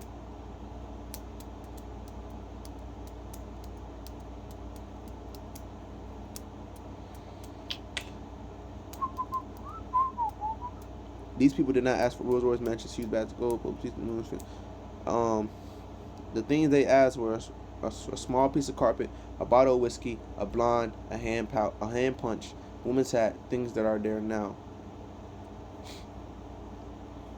My quote research has convinced me that the main reasons why visualizations do not work for us all the time as we want them to work is that we ask amiss. That is, we do not get the things we want, not because God does not want us to have them, but because those things are not in our sphere of availability at the time. The truths of divine metaphysics are so grand and divine,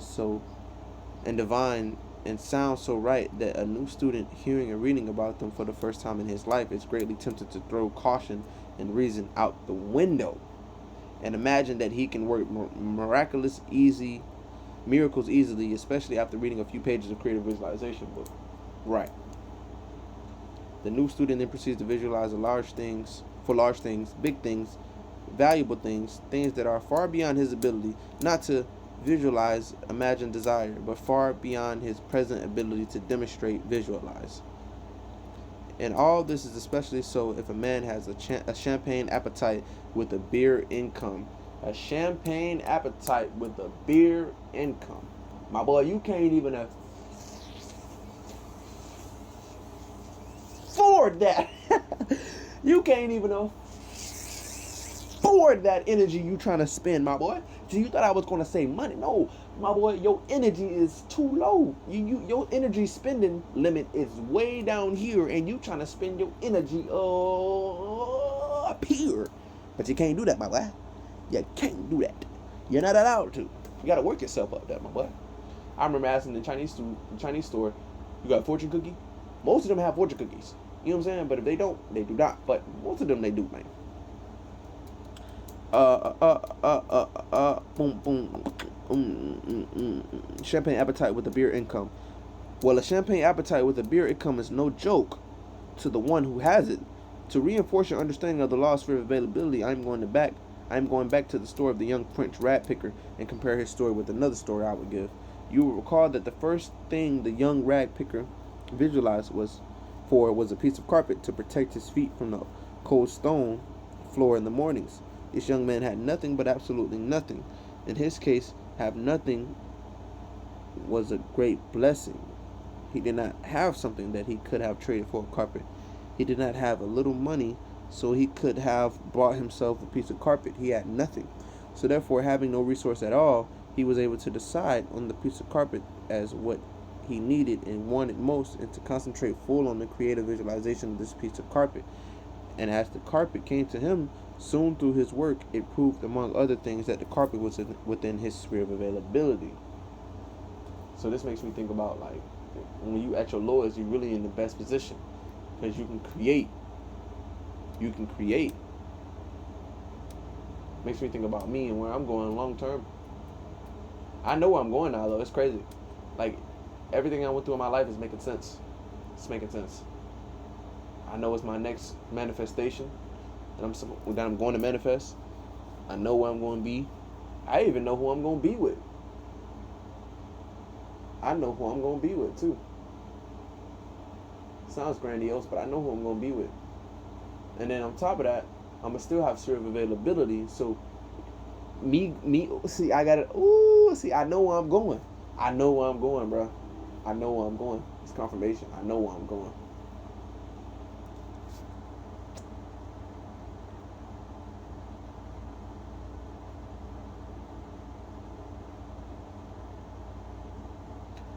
So therefore, having no resources at all, he was able to decide on this piece of carpet as what he needed and wanted most, and to concentrate full on the creative visualization of this piece of carpet. As the carpet came to him soon through his work, it proved, among other things, that the carpet was within his sphere of availability. Now I will tell you another story. This story concerns a man who had a positive genius for running large department stores. He had a terrific ability to sell goods and to manage efficiently such a business. He was employed in a very large store, but not in the top capacity. The store being a family affair, the top jobs were held by family men who were content to use the man's ability without giving him the top responsibility and salary. Under these circumstances, this man was not able to move to the position he was entitled to, no matter how much he tried to get ahead where he was. This man came in contact with a metaphysical worker whom he allowed to do some work for him, and through his metaphysical work he secured a position in one of the largest stores in the world, where he was soon at the very top spot and made a terrific success of everything he touched along his line. And this got me thinking about the elite and how, like, they allow certain things to happen. You know what I'm saying? Like, they allow certain things to happen. Certain people in your life.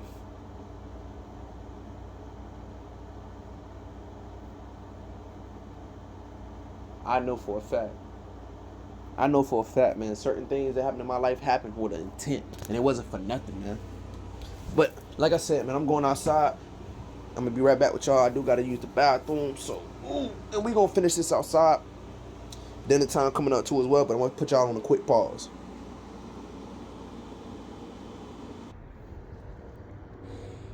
Alright, y'all. So, we back. I'm outside right now getting that vitamin D, you feel me? Okay. Oh, yeah, okay. This man came into contact with a metaphysical worker, yep. A success he touched along his life. Now, I want you to think, does these two cases have anything in common? And if so, what is it? At first thought, there seems to be no connection between these two cases, but a closer look shows that they have one very important thing in common. Both of these people had the things desired, or as could be said, were ready for the thing desired, or creatively visualized for in their sphere of availability. Right? I told myself I was gonna come outside. I was already in my head visualizing it. Next thing you know, I'm sitting outside getting sunlight right now. That's even a win-win, because this is my first time ever reading a whole book like this, like 65 pages. I can do that, and then on top of that, I don't care how long it takes. It's just I'm gonna just stay consistent with the reading and flow through it.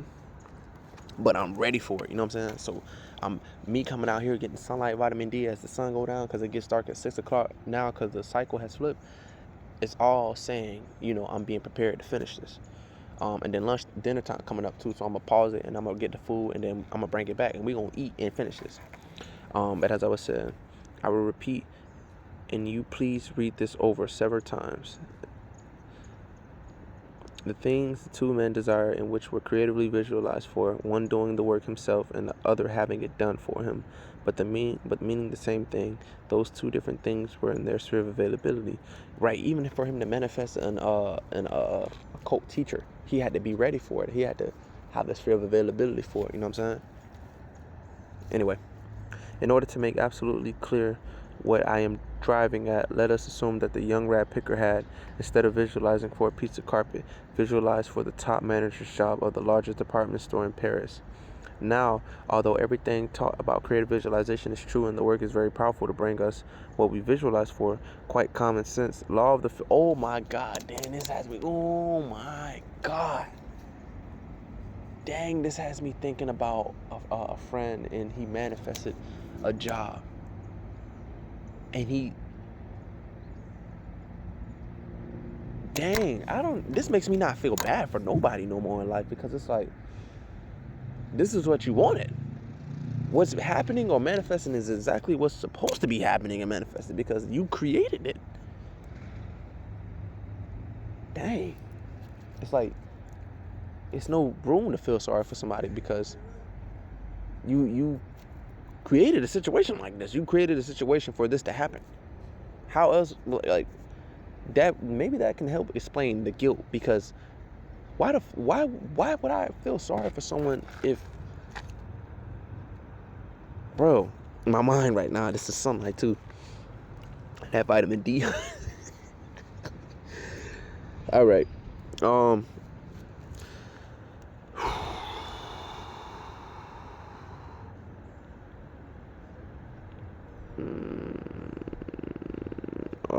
In order to make absolutely clear what I'm driving at, let us assume that the young rag picker had, instead visualizing for a piece of carpet, visualized for the top manager's job of the largest department.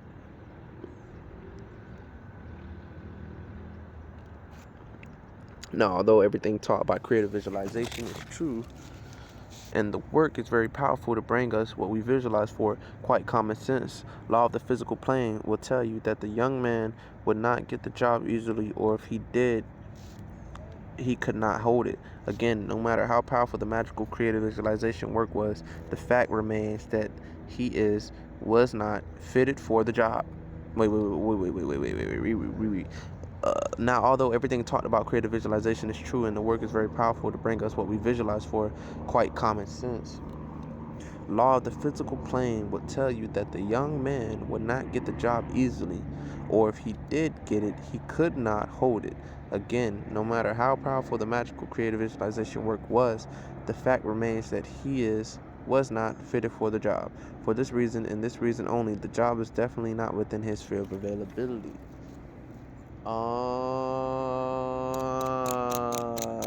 And that goes back to situations where unwanted events could have happened. You didn't want it to happen, but it happened. And all that is to say, you was not fitted for it. You may have manifested it, but it was not fit for you to keep it or hold it. So then that goes down to relationships. Certain relationships you may thought you was gonna be in forever, but reality was you wasn't supposed to be in it. Like, you wasn't fitted to keep that relationship, not long term at least. With that being said, it would not be the creative visualization work that would be at fault, but the complete lack of common sense and the complete lack of obedience to the laws of the physical plane. All these things that you know about the physical plane and its limitations are the laws of the physical plane. All these things that you know about the physical plane and its limitations are the laws of the physical plane. All these laws, all the things that you know about the physical plane and its limitations are the laws of the physical plane. And certainly not the least of physical plane laws is the law that the young man must be fitted for that job, and if he was not fitted for the job, he cannot do the work, even if the creative visualizer. And Reread. All the things that you know about start from the top. It would not be the creative visualization work that would be at fault, but the complete lack of common sense and the complete lack of obedience to the laws of the physical plane. All the things that you know about the physical plane and its limitations are the laws of the physical plane, and certainly not the least of physical plane laws is the law that the young man must be fitted for that job, and he was not fitted for the job. He could not do the work even if the creative visualization forces brought him to the job.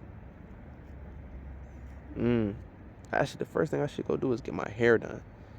So I need to go do. Now that I think about it, get my hair done, get a haircut, get my hair done, man. And it's Black Friday coming up too. Black Friday coming up. Go get my haircut, get my hair done, get goals in my mouth. Man, I ain't finna play no games with them, man. See, look, I'm manifesting right now. And because having a job, that's going to create the sphere of availability. All right. What time is it? Oh. Okay.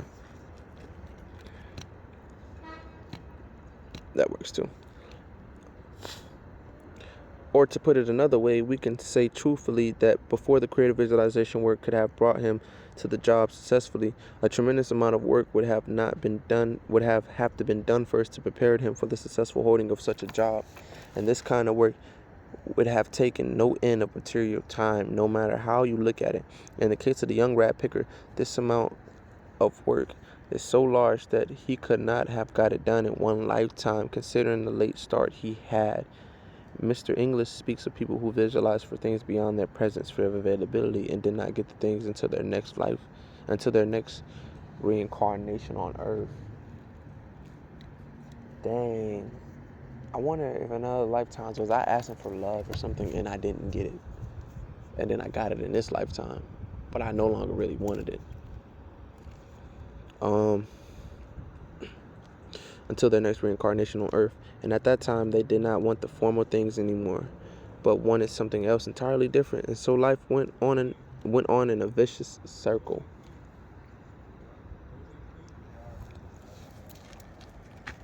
So now you can ask another natural question. How then did the creative visualization process work for the young man? So when he passed on, he had many thousands of francs, and francs were francs in those days. Very important. Study the following very hard. What happened in his case was, as said before, the first successful demonstration so encouraged him and convinced him of the workability of creative visualization powers that he determined to practice this art for the rest of his life. Yeah, I'm committed to practice the creative visualization for the rest of my life. I'm going to say it now. I don't care what it is. I don't care if it's anything small. I'm going to practice this art for the rest of my life. And take time out of it, because time is an illusion. So all I gotta do is take time out of the picture.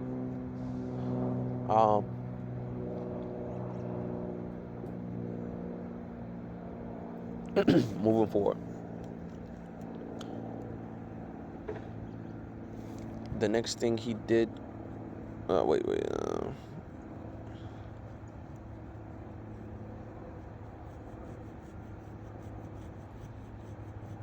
The first successful demonstration so encouraged him and convinced him of the workability of creative visualization powers that he determined to practice this art for the rest of his life.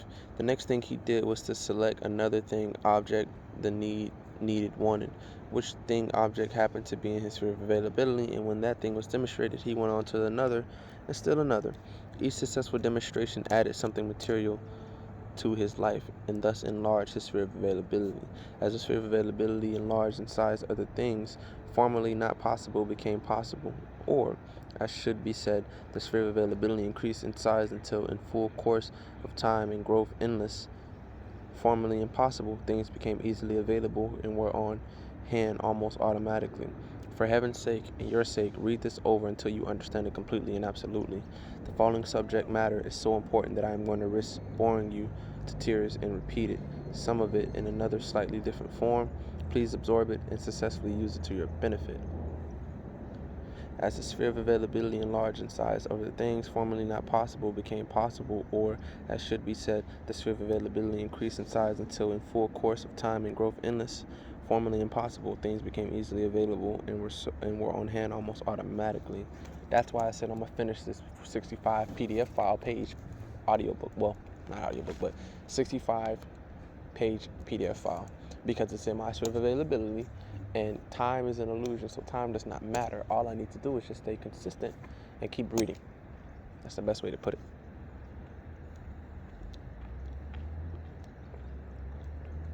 As you can see to the top, right? 26 out of 65 left. I even said I'm going to eat, so we might be doing this for 4 hours for all I know. To sum up the foregoing case history, the young rag picker, having no money or resource at all, and having decided to practice the art of creative visualization, picked out with good common sense an article he needed, viz. A piece of carpet. The young man did not do creative visualization work for a palace or a million francs, or for a yacht, or for any of those other things that persons sometimes try the first time they use the creative visualization process. Oh yes, we are all guilty of this sort of thing. All the young man asked for was a simple thing that he really needed. A place, for example, was not needed, and because this thing he wanted, was within his sphere of availability, he got it in a relatively short time. Our lives are so constituted, so there is a big difference between what we really need now and what we would like to have or dream of having.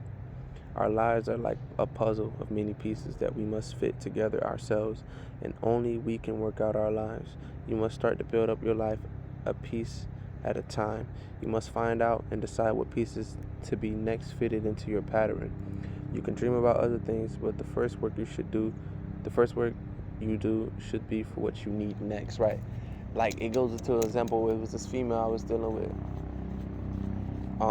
and I told her I think a platonic relationship is best. I should have probably told her that after I had sex with her, and then just kept having sex with her. But I didn't have sex with her. I just told her right from the get-go, this is what's best. And I think she respected that, yes. But I think at the same time, she really wanted me to dick her down. So I don't know. Maybe I can shoot the shot for her and try to go for it. But I mean, you know, I ain't tripping. I mean, especially after our friends on her. You know what I'm saying? Sometimes you gotta go for it. What time is it? It's about that time, basically. See, I gotta let go of time. This time is illusion, because technically I'm not even really hungry. I know when I'm supposed to eat and know when I'm not supposed to eat. The second step the young rat picker took is equally important. He did not, upon completion of his first successful demonstration, then jump to palaces and millions of francs or other big things, but proceeded to select another object that he needed for his immediate comfort and well-being, and proceeded to demonstrate for it and to secure that thing. Mr. English did not tell in his book what the next article actually was, but I am assuming from the nature of the first article selected that it was something similar and necessary, and very probably of the same nature as the piece of carpet. As said before, the young man continued this process for the rest of his life, and his life became a process of gradual growth and acquirement, the possibilities of further acquirement increasing with each new asset acquired, as explained before. Now, what about you and I and our use of creative visualization? We should have a reasonable belief that the system does work, if for no other reason than we use it wrongly all the time. Now we want to use it right, so how do you and I, go about using it? Let us go back to the rat picker. Now I do not want to use this system to get a piece of carpet. I do not need a piece of carpet. I do not use this system to get a piece of carpet. I have lots of pieces of carpet about me now. I have some extra money available so that I can buy many pieces of carpet if I want them. So pieces of carpet are not my problem, as it was the rag picker.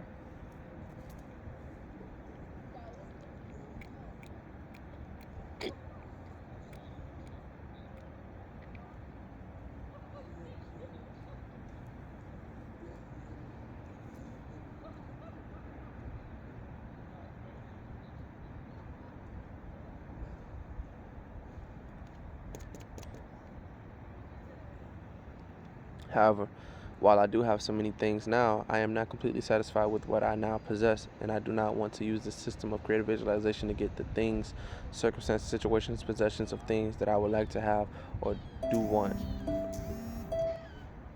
or think I want. On the other hand, from what I have found out about the sphere of availability, I do know that many of the big things that I would like to have are not in my sphere of availability. Let's face it. At this time, also let us face the fact that we are dealing with definite plans of manifestations, each of which have definite laws. Each law of which plane must be obeyed, and of course the laws of the last plane, the physical plane of matter, and that plane is very hard to move, to understand, and to operate on. What then should I do and must I do, if you do too, in order to make the creative visualization process work for us? Clearly, it would seem that the very first thing we middle class, whatever that is, people must do is to discover exactly where we stand and where we are in regard to what we want on the physical plane. We have to pinpoint our exact position and know where we stand exactly. We must find exactly the things we want and find out exactly where they are in regard to our sphere of availability. We must find out exactly what things are missing in our lives and how these things stand in relation to our sphere of availability. To sum this up, the intelligent and accurate appraisal of your present life's position in regard to your wants and needs and desires is the first step in the right use of creative visualization, and the second is the accurate appraisal and understanding of these things in relation to your sphere of availability. It can be said quite truthfully that we middle class people are the most difficult subjects for creative visualization work. We have many things on hand now, and many other things automatically coming to us. If we should start creative visualizations for something that is automatically coming to us, it would be a waste of time and effort. In all occult work, you have to look for a situation where you use occult powers to accomplish something that can be accomplished in another more natural way. For example, by using ordinary planning, you might find that you could trade something you no longer want for something you do want and need to have done. Otherwise, then this natural method would have been a waste of the art, creative visualization, and a waste of time and effort. We must use good common sense and think of hard what exactly we should work for by creative visualization methods. We consider the state of growth we are in and the state of growth our sphere of availability is in. Few people would demand too much of a beginner, so don't demand too much of yourself in the early stages of your work. Later on, when you have achieved some success in the work, you will guide yourself by the development of your sphere of availability. What is wrong with attaining your goal in several steps instead of one big hard jump?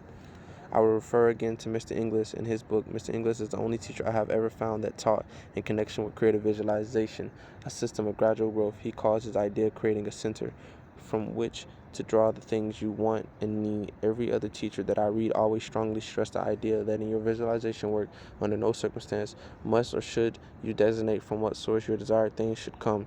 That the idea never did appeal to me because I am a natural planner and I like to know at all times where I stand and what I am doing. Mr. Inglis tells in his book a story about a woman who built up a center gradually. She is supposed to have came to San Francisco for a long time ago, and in some way, not explaining the story as I received it, this woman acquired a facility in the art of creative visualization, and she used it from the start to build up a gradual growth center. She first got a job through visualizing it. Then she got several promotions in the same place. Then she visualized herself going into metaphysical work. And after she visualized herself receiving compensation worthy of the effort she has spent in doing work for others, and someone gave her a large sum of money in gratitude for work she did, etc. Where we at with it, baby? And we'll finish this and then go get some dinner. I will admit that the story does not follow the pattern that's laid out by many other teachers, but it seems to me that this system of gradual growth is far more sensible than doing a lot of general visualizing without any idea of anything definite and not knowing if the thing desired is in your sphere of availability or not.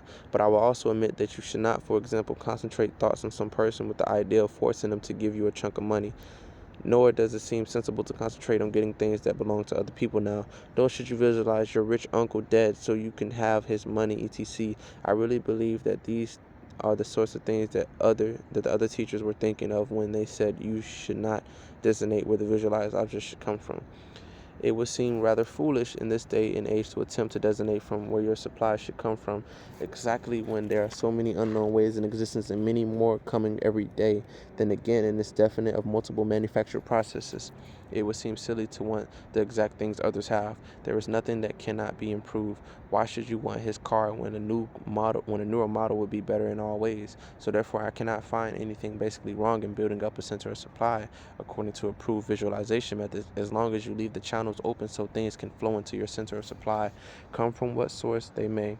I would suggest that you do not picture yourself doing work in exchange for things, as you might find yourself working more than you would like.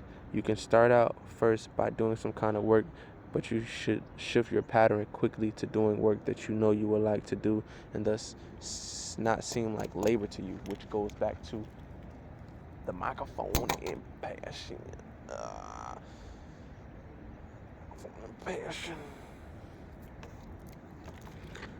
I regret to have to warn my student readers that if you have gotten so far down the sphere of possession that you are an actual physical want for food and shelter, necessities of life, this process of creative visualization is not for you now. It will take a student of terrific powers to instantly create things needed for you, and a beginner in this art cannot do it. Huh? Your ass be hibernating, don't you? Man, all right, y'all, we're gonna read and walk before I get up here. It says, and this art cannot do it. This process is too slow for that, even under the best circumstances. In this case of such the dire physical necessity to try to use this process of creative visualization would be like trying to grow a tree in a flood to get wood to make a boat to escape the flood. I wish I did not have to say this, but you must make allowances for the physical plane. What does that even mean? Make allowances for the physical plane.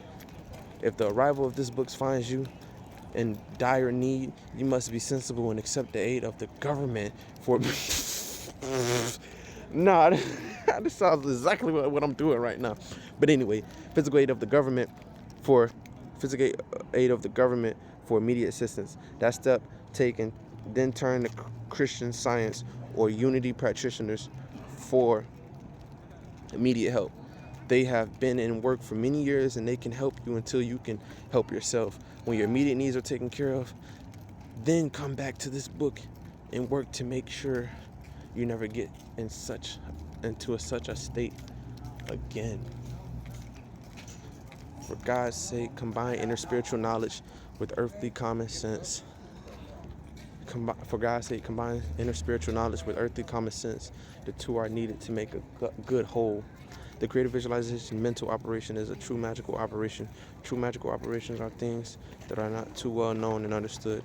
There has been no real explutation of magical operations in books for students, and the main reason for this is, as I have said before, that people qualified to teach these things are few and far between, because they receive their training in secret schools under oaths of secrecy and cannot give them out to the interested people freely.